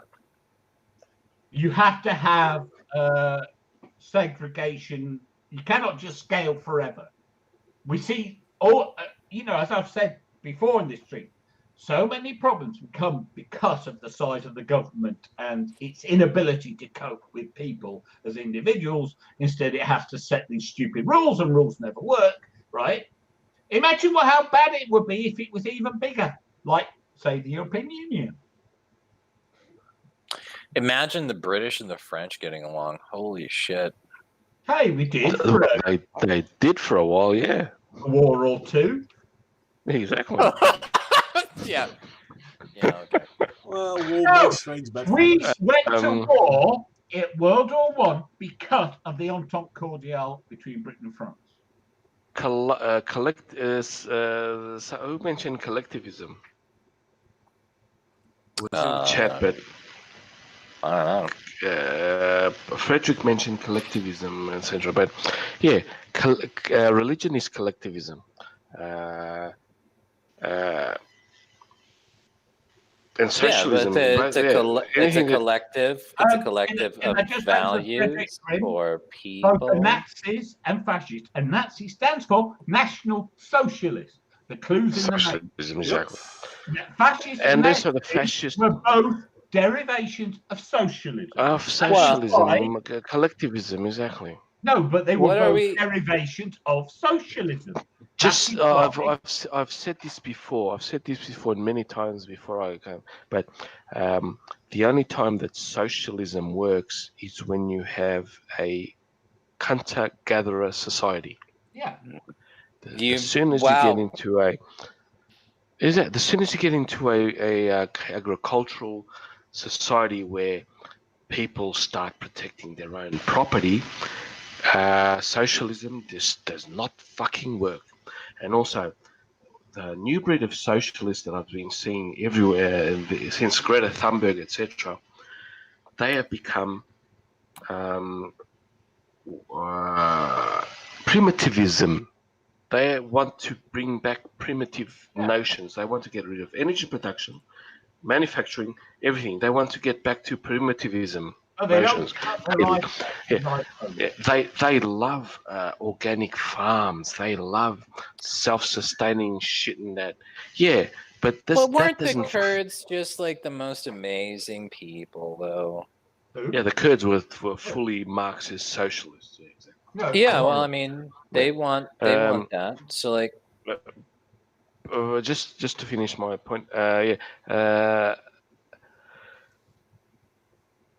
as soon as you will. Oh God, I think I'm a slightly I'm not inebriated, but I've not been thinking very much lately because of all this bullshit that's happening. But yeah, socialism basically only works in a hunter-gathering society where there is no ownership. There's no ownership, private ownership. Basically, you can't have that today because even they use it. Even our Portuguese Communist Party use capitalist systems. They are doing on the 4th, 5th, and 6th of next month. They're having their annual fundraising event. I've talked about it before. They are going to raise. They hope to raise 1.4 million euros. Right. Well, I'll be happy with that money. You Yeah, can send but it to me. yeah, exactly. They're not being charged sales tax on the tickets, and they're not being charged taxes on their profits. The people are all volunteers, so they have zero wage costs, and it's all profit. And the fucking leader of that fucking organization came on to say, "Oh, we are not having this festival. The only festival that's been allowed by Portuguese law. They even the government, which is a socialist government, said, "Oh, we can't change it now because there's no precedent. The law does not allow us to change it to ban them. Yeah, they banned all the other things, but they can't ban that." So they are going to have 100,000 people in a restricted area in a supposedly pandemic environment, and Portugal is sort of having a little bit of resurgent. There hasn't been many deaths. I don't give a shit about how many people are infected. I want to know how many people are in intensive care or how many people have died. Well, that's the funny thing when we talk about the virus. I mean, first we were made scared about the amount of people that died, and now we are being scared about the amount of people that get found positive during testing. People that 2-3 months ago wouldn't even get a test if they wanted one, and now they get tested because they have the sniffles, and hey, you know what? It's positive, so now they are counted as COVID infected, even though they had zero problems. This is exactly what people projected to would happen. Well, promised to would happen. This is well, what's happening. I happen to remember. I would have understood. I happen- would have understood.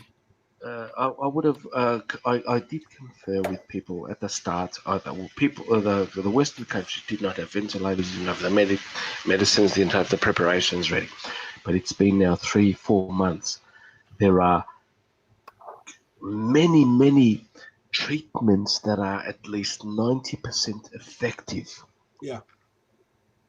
And I'm not just talking about hydrochloroquine. I'm talking about other treatments. There are other ones. Remdesivir, yeah. Lots of them. There is about zinc, vitamin D combinations. Wow, it's almost like we've dealt with a flu before. Isn't that weird? Exactly. And now they are starting. I'll give you the example of Victoria in Australia and New Zealand. New Zealand has now 4 cases in the whole country. 4. Not 400, not 4,000, not 4 million. 4 people.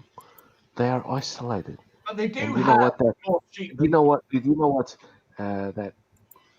that fascist Arden has done? Oh, she's just postponed the election for a month. When Trump said that, oh God, no, fascism. See what I mean?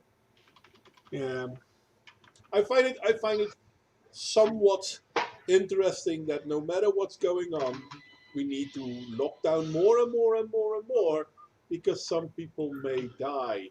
And you know what? I find it terrible that people die because hey, that happens. But they predicted more than 2 million deaths just in the UK, and worldwide we don't even reach that number. That fucking retard from UCL. Mudwayne, this is the first time we've dealt with a disease before. Nah, Come on, man. Not true though. I love the sarcasm. This Michael's sarcasm is fucking brilliant. Anyway, guys, I have to go. I really have to go. I love you all. I love you too. This has made the politicians absolutely fucking freaked out.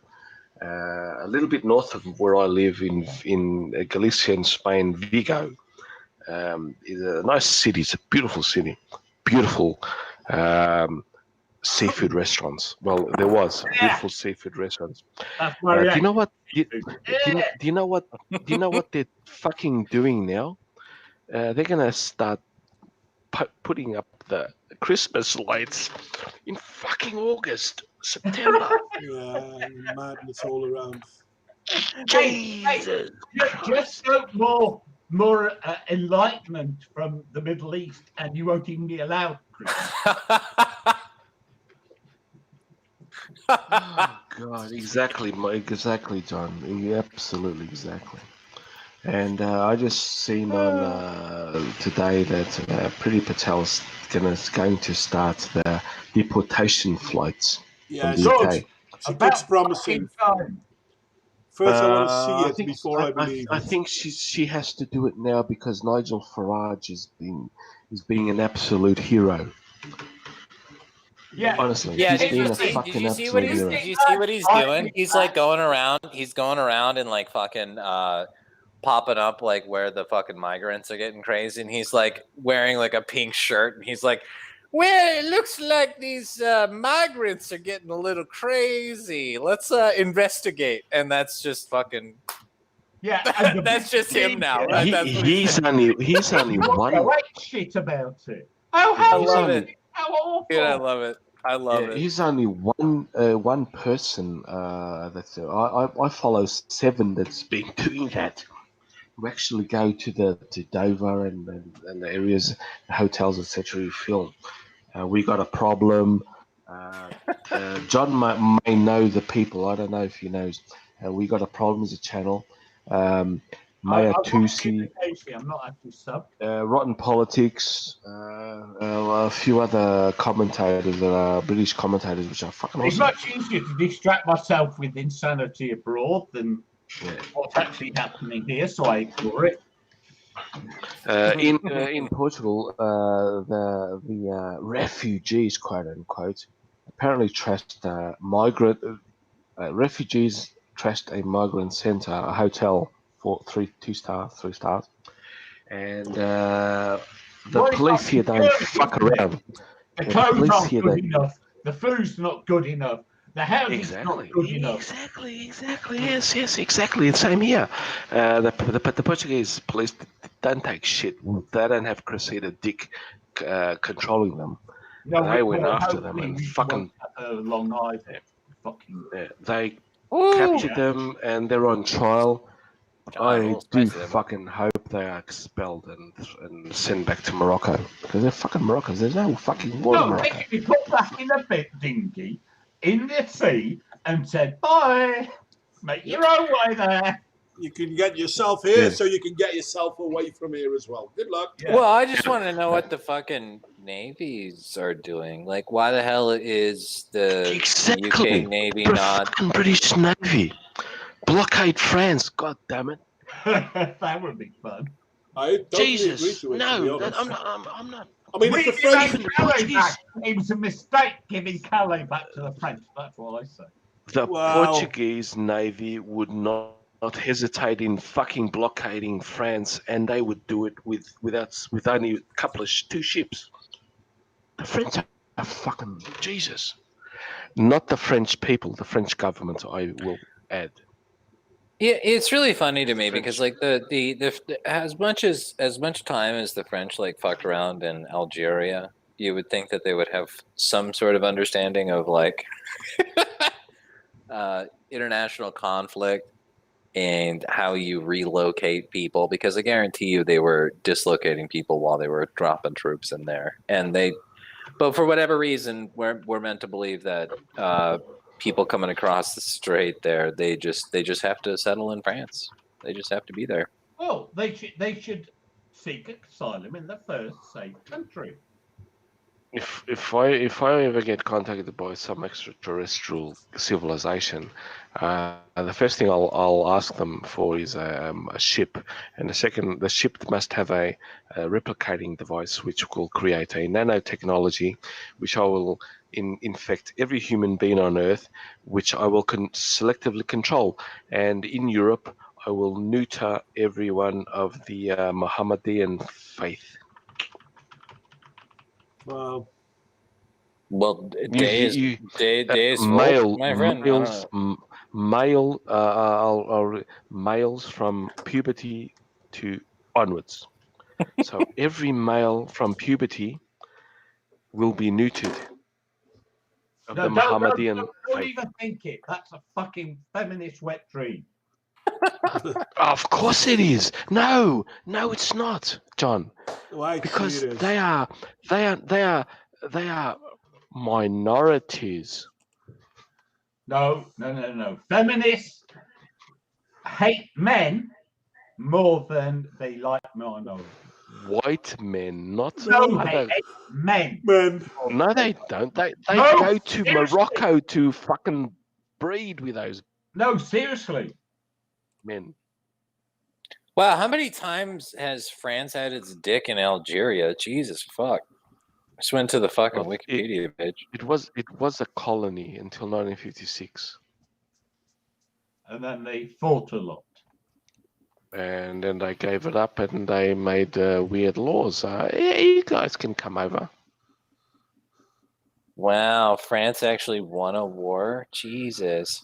Yeah, 500 years ago. 25,600 French soldiers killed, though. Napoleon Algeria. was quite good at it.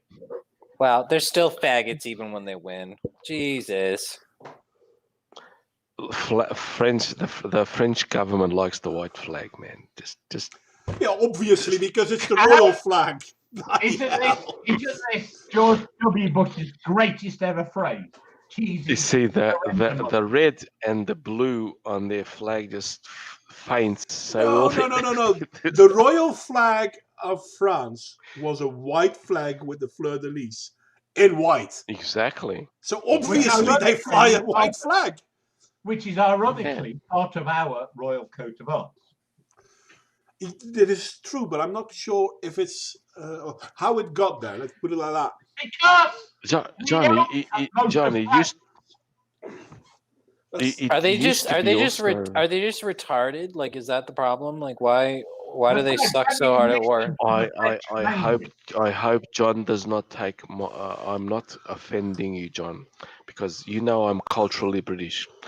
But until about the 1500s, the English language was a dialect of France. Oh, no, French. crikey! No, Yeah, it was, no, you're wrong there.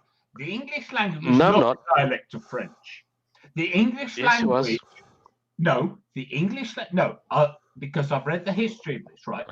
We have the English So have I. language, and we had that Anglo-Saxon. Old How do you English. explain poison?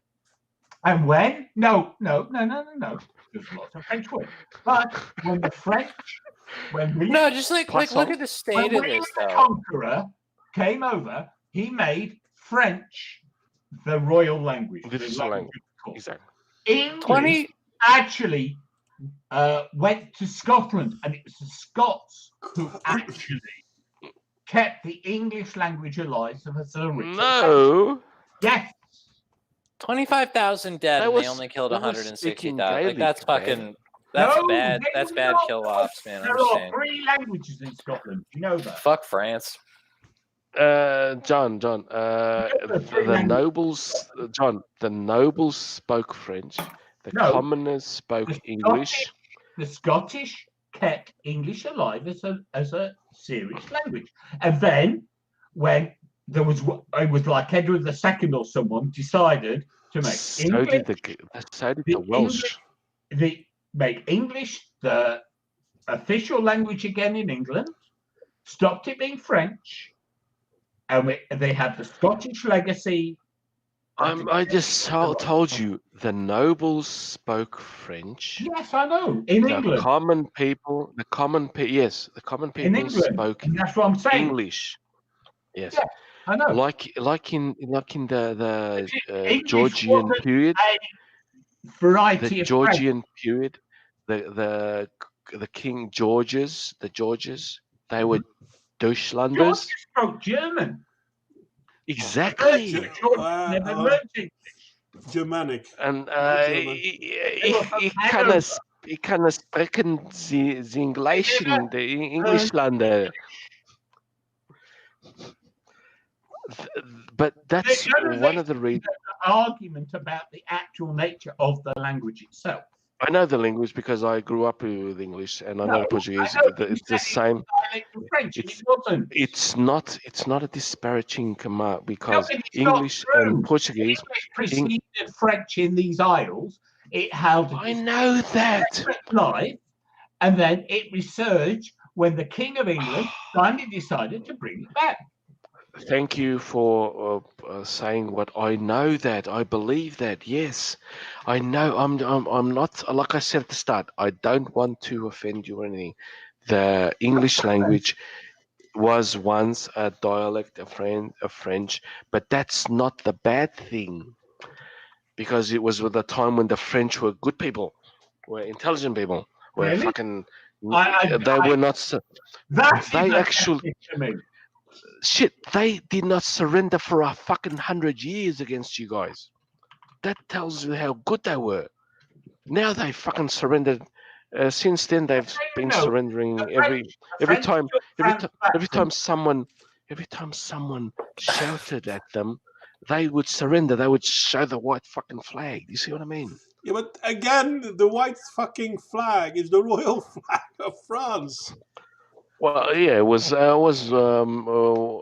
royal flag of many countries, like the UK, the England was a white flag with a red cross. Yeah, that was white flag. So yeah. But that's not the royal arms. That is the English flag.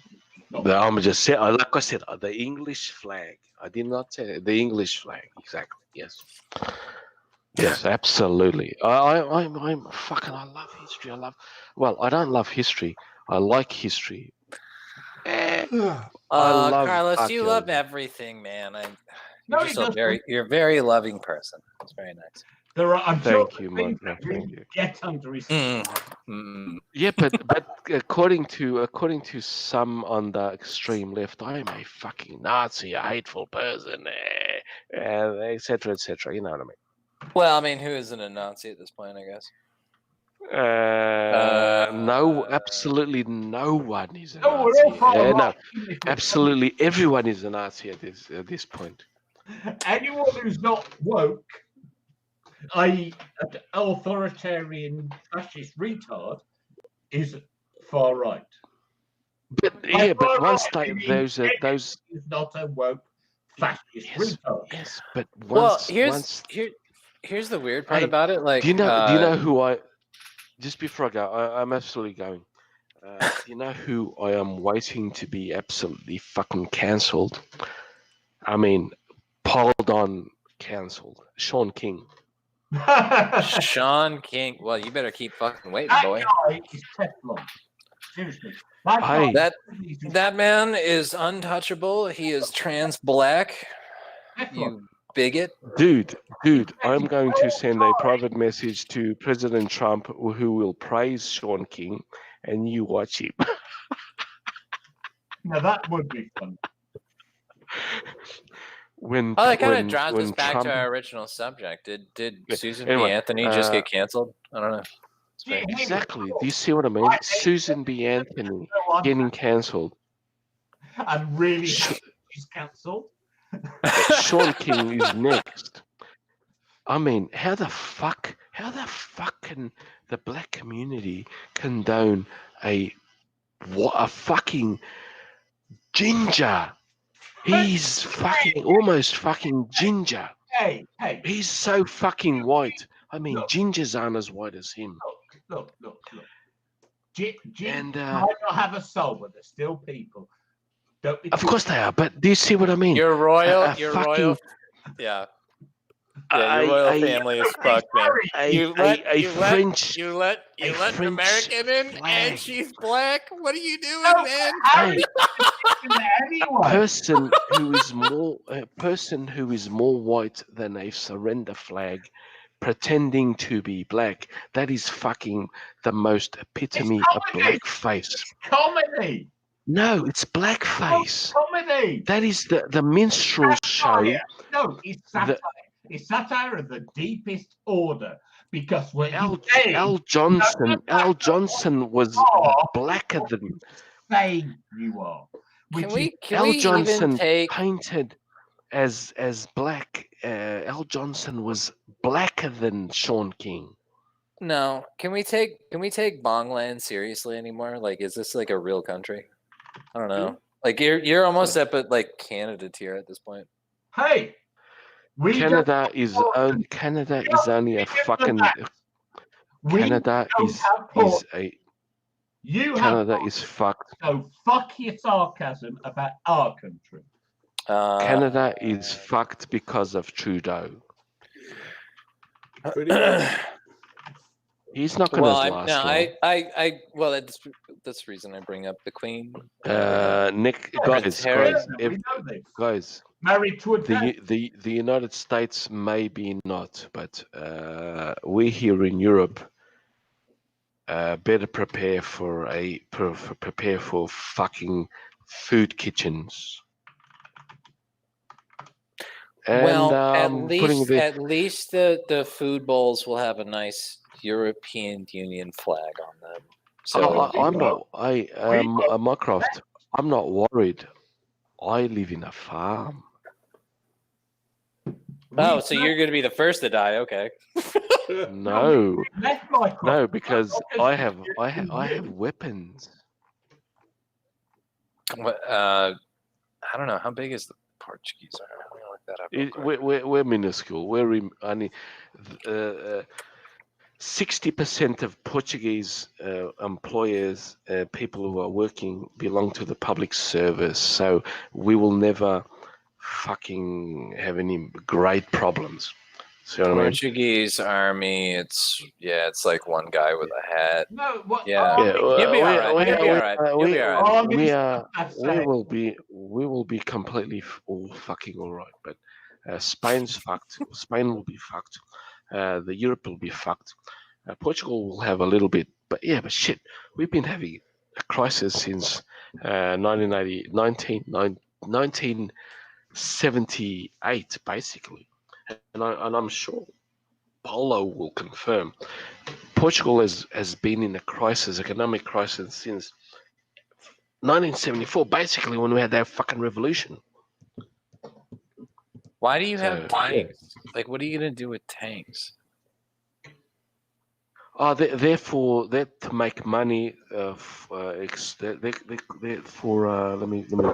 So you got the Pander 2 and the Leopard 2A6. Like, what are you? Yeah, Are you gonna fucking invade Spain? Like, what are you gonna do with that shit? No, we take the are Leopard to peacekeepers. Germany. We are peacekeepers. Like, we are now in Chad, which has had a coup d'état revolution.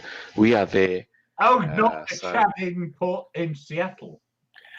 Oh, No, you not that use shit. the SCAR as your fucking service rifle? Are you guys faggots? You guys just that's so gay. Mycroft. Mycroft. 4 of my cousins who went to the national service before it was abolished, they had exercises with the United States Marines, Air Force, or the whole United States Army I know under where that's NATO, right? going. And we've sort of kicked the shit out of you guys, and we Oh had no, is this like a slingshots. is this a European thing? Do the Dutch use? No, we Portugal literally had slingshots. Do you know what the G3 is? I'm asking about the SCAR is gay. That is a gay gun. I'm just saying. Oh. Yeah, we had the G3 until last year. We still have the G3, the Heckler and H&K G3 in our service. That's a 1960s weapon. Hey, listen, if it's still good, it's still 50s good. weapon. It's not. It was never good. Well, No, it was never okay. good. Whew. Okay, I feel better now. Yeah, The Netherlands are using German guns. Thank God. No, the Leopard's a German tank. I've tried to tell you about. And The Leopard.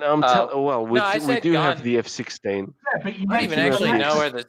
You mentioned does the Leopard earlier, and I'm saying it's a German. Hey, No, Mycroft, I was asking where they're gonna fucking invade with tanks. Spain? I mean, come on.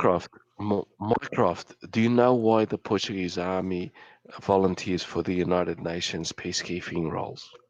No. because then they have something to Because no, because the United Nations give us money so we can modernize our forces. 3 years ago, 4 years ago, well, no, since the Bosnian conflict, Portuguese has been going to those areas to peacekeeping. But when they ask them, we will volunteers, but we have shit equipment. Can you guys give us some shit? I said, okay, here we go. So since the Bosnian conflict, basically in Iraq and so on, where we are there, Iraq, Afghanistan, Bosnia, Chad, etc. Every time we go into these conflicts, we ask for equipment. So we have been modernizing basically for half the price that we need to pay. That's why Trump is fucking furious, because Portugal's not paying the 2% of their GDP to maintain. No, Portuguese are fucking scabs. We are parasites. We fucking feed off. No, technically, a scab's a strike feeders. breaker. That's fantastic. Do you want to know what the Netherlands uses their weapon? German shit. Heckler and Koch, Kooch, whatever you want to. HK 416 based. That's a nice weapon, man. That's quite a good weapon, in fact. They also use Glocks as sidearms. Yeah, exactly. Pretty fucking sweet. We just recently got the Glocks, like 2 years ago. You are purchasing guns from Canada, though, so I'm gonna have to naysay that shit. But you do get your fucking heavy machine guns from America, so that's okay. We get Barrett's, weapons. that's very nice. Thank you. We sort of don't buy them. We ask for them. Come on. No, I know this. I know this. I We know will this be scar. there. I know this scar is apparently an American gun, and I'm very upset about that because it looks really fucking gay. You're so good. Like I said, Paulo Costa's actually on my side. We do this because we are the best people on earth. We get free shit. We are happy people. Everyone loves us. Shit, everyone fucking loves us. Even the Chinese love us. So Oh, No, I they're think supplying it. that's They're supplying it confusion. to the. They're I think supplying it that's to the confusion. Yemenis too. What a okay. shit. In World War II, before World Everyone War likes II, the Irish, and look at them. yeah, but before Oh, World they- War II, Portugal ordered from Germany and Mausers, 19. The Mausers Oh, that the Nazis used no. those, Well, the rifles, the Mauser and were they stamped the them. Boer War. Oh, thank God! I thought the Navy SEALs were The using the scar, but there's like an entire article here about why the Navy SEAls hate the scar. Thank God! Thank God! Oh man! Oh what the fuck's I'm gonna look at what the SCAR, SKAR. yeah, because it's a faggot gun. It looks like a fucking faggot gun. I'm If it sorry. works, I'm it just- Is works. that a faggot gun? Because it shoots faggots out of its barrel, or it shoots Faggot. faggots at faggots. No, it's a faggot gun. Scar is a faggot gun. Looks like a faggot gun. Give that to the Yemenis. Let them play around with Hey that man, shit. well, the FN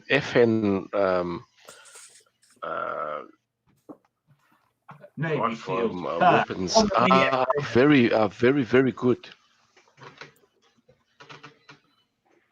So they are as good, if not better than the AR-15s. And You just shut your whore mouth, sir.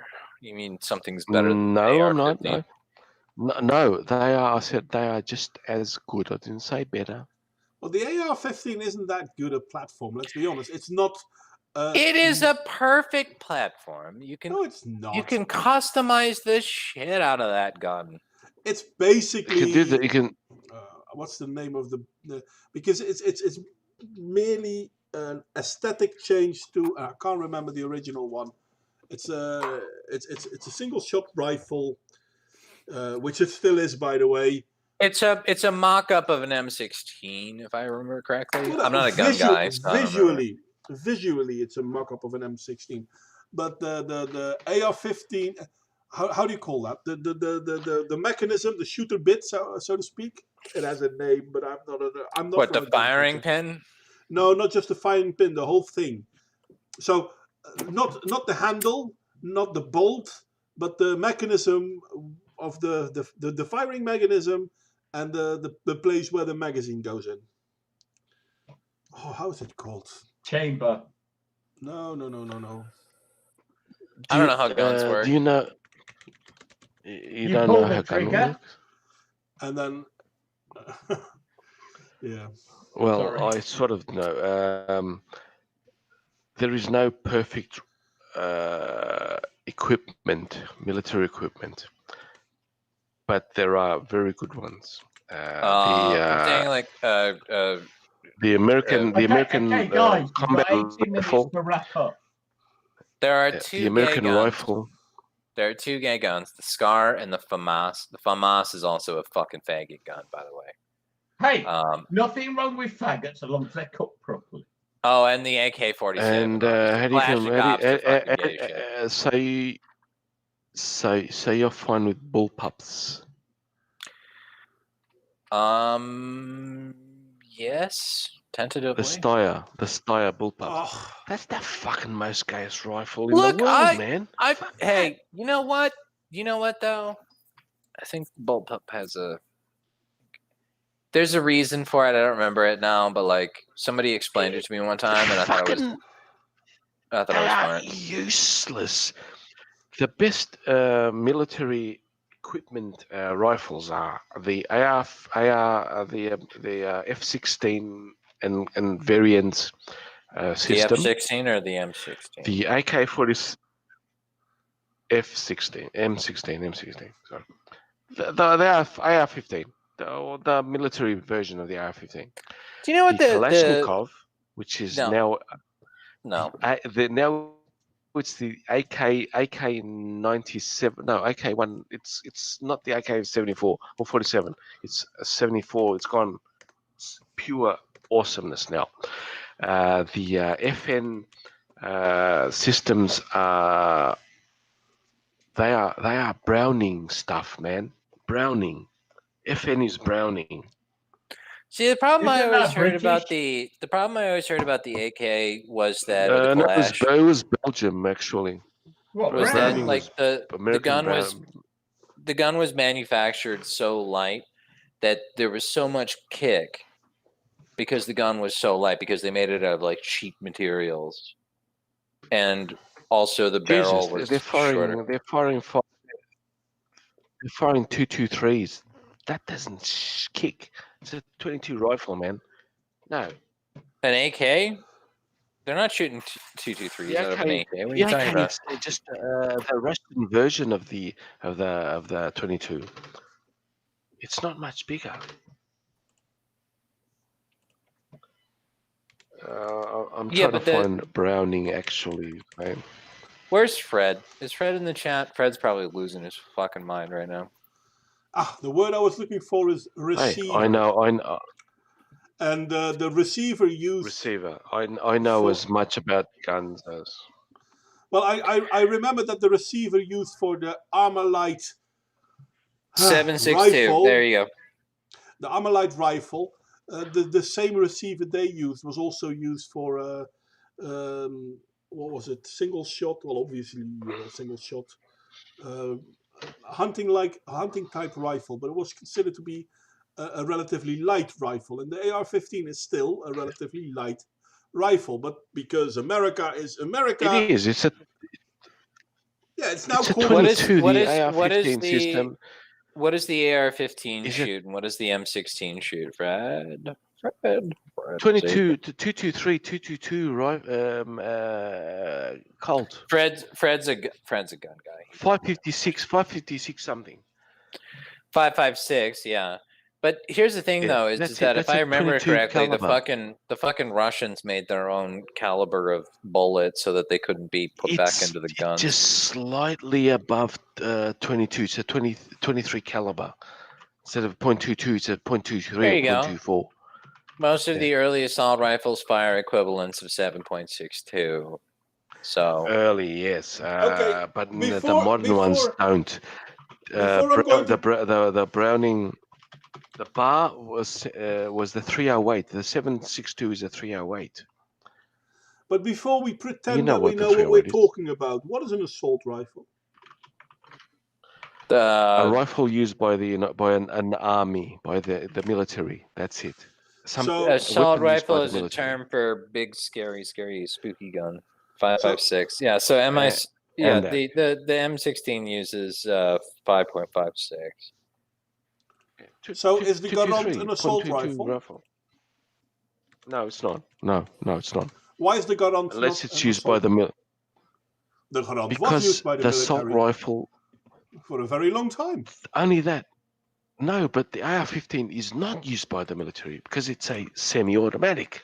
No, the AR-15 is a domestic replica of the M16. It is. Yeah, no, it is. It is. It's a domestic replica. It's not used in warfare. The AR is older than the M16, if I'm not mistaken. Armalite is. Armalite, the brand is, but like the actual rifle, the AR-15 is a which replica is the of the Armalite M16. Rifle 15, because that's why it's called AR-15. But it was the guys. I'm just going to say goodnight. Gunstream. Don't give a shit about guns, and I wish you all well. Lovely to talk to you, Carlos.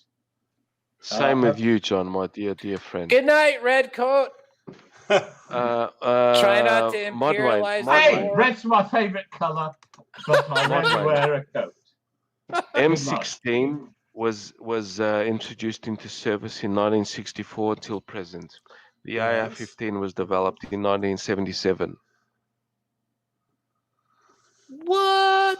So wait, By Colt. so was the M16 no, based no, on no. the AR-15 or what? Yes, yes, yes, yes, yes, yes, yes, yes, yes, yes, yes. No, What? in 1963, there was already the AR-15. No. Yes, there was. In According to 1960 Fred, and Fred is the Fred knows all. And AR is older.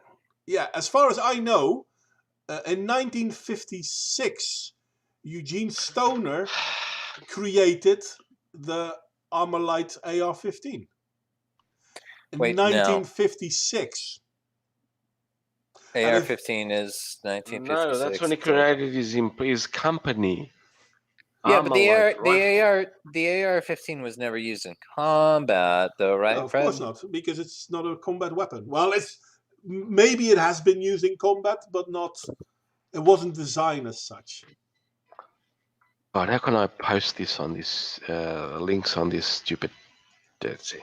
See if I can find the American. Okay. And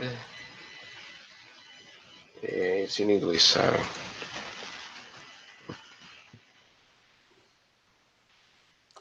The AR-15 style rifle is a lightweight semi-automatic rifle based on the Armalite AR-15 design, which it is itself a scaled-down derivative of the Eugene Stoner's AR-10 design. Armalite sold the patent and trademark to Colt Manufacturing in 1959, and Colt's patent expired in 1977, and that's when the AR-15 got exploded.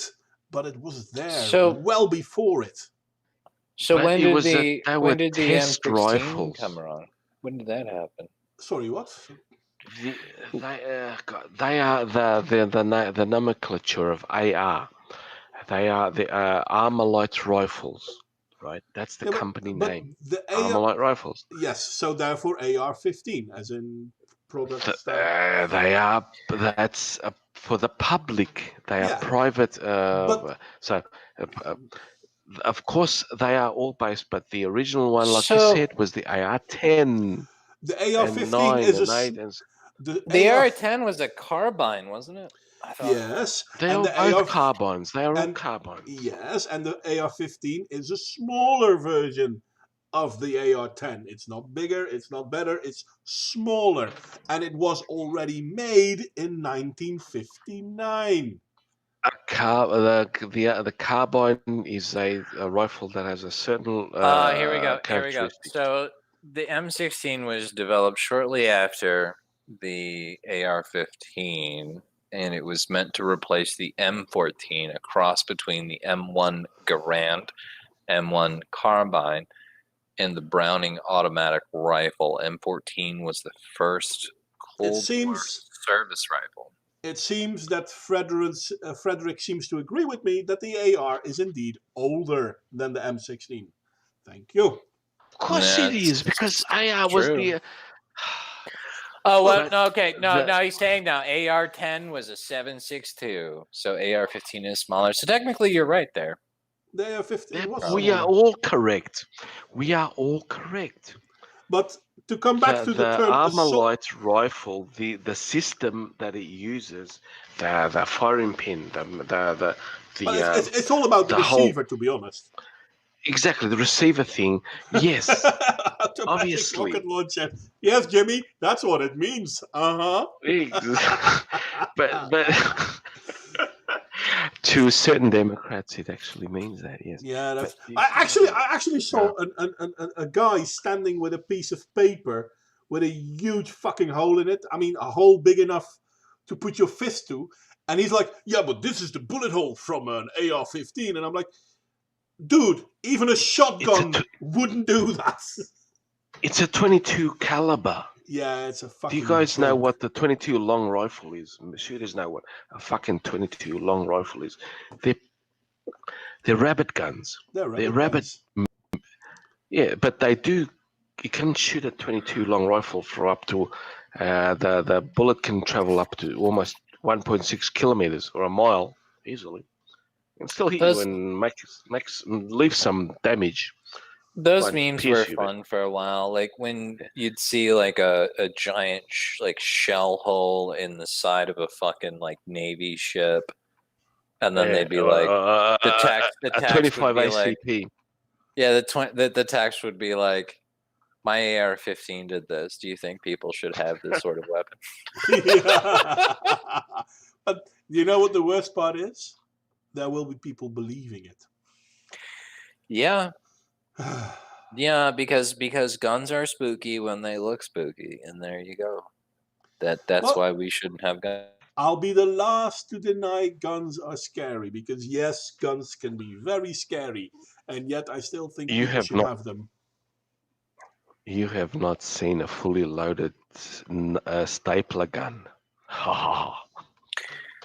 Yeah, Well, I that's what have we to should admit, do. I'm We really should just pleased. take like a stapler gun and then like put like skulls all over it and be like, this is a weapon of war. And then we have to ban It's all been stapler done. guns.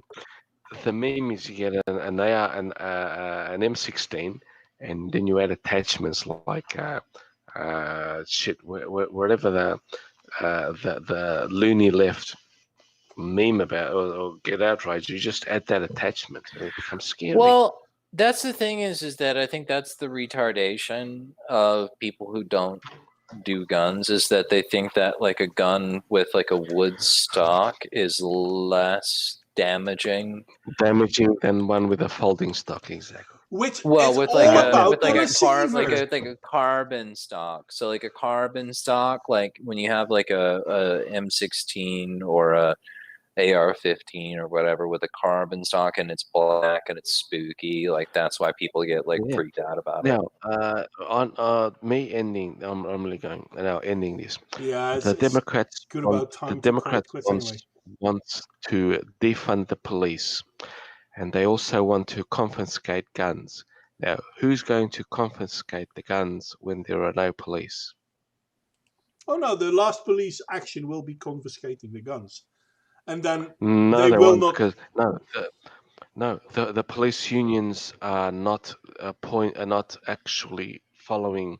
They just there is a mass uh, um, quitting. Police officers are quitting en masse in New York, Seattle, Portland, well, Washington, Nevada, and California, and New York. They are, and all other states which are quote unquote defunding the police. What they're defunding the police? They are actually the police are just saying, "Fuck this! You take care of your own fucking problems. I quit." Can we just all agree that Susan B. Anthony is just a giant cunt? No, she was the most awesome person on earth because Trump said so. Oh, okay. Well, I think that's a good place to end the stream. I don't know about you. Yeah, let's call it I'm quits. fine with that. Yeah. I would like to thank everyone for joining me, and I hope to see you all next week. I don't think there will be an impromptu stream in the meantime, because I don't have any interesting topics with interesting people. So I hope to see you all next week on Wednesday. Who knows? Maybe then we will talk about why AR-15s are the bee's knees of assault rifles, apparently. Just before you quit, Paulo, Mamadou Ba should be given a free trip to Portland. He knows who I'm talking about. Mamadou Ba. Wow, Portuguese people are really fucking gay. Close the stream. No, we're not. Mamadou Ba is what's his name? Shit. God damn, I can't remember his name. He's British. Never mind. I'll think about it and write it somewhere. We'll talk about it next week. Exactly. If I'm feeling happy enough to go, yeah. You're more than Anyway, welcome, as people. always. Anyway, thank you all for Thank coming. you, Dwayne. I love you guys. See you all Bye all. next time. Bye bye.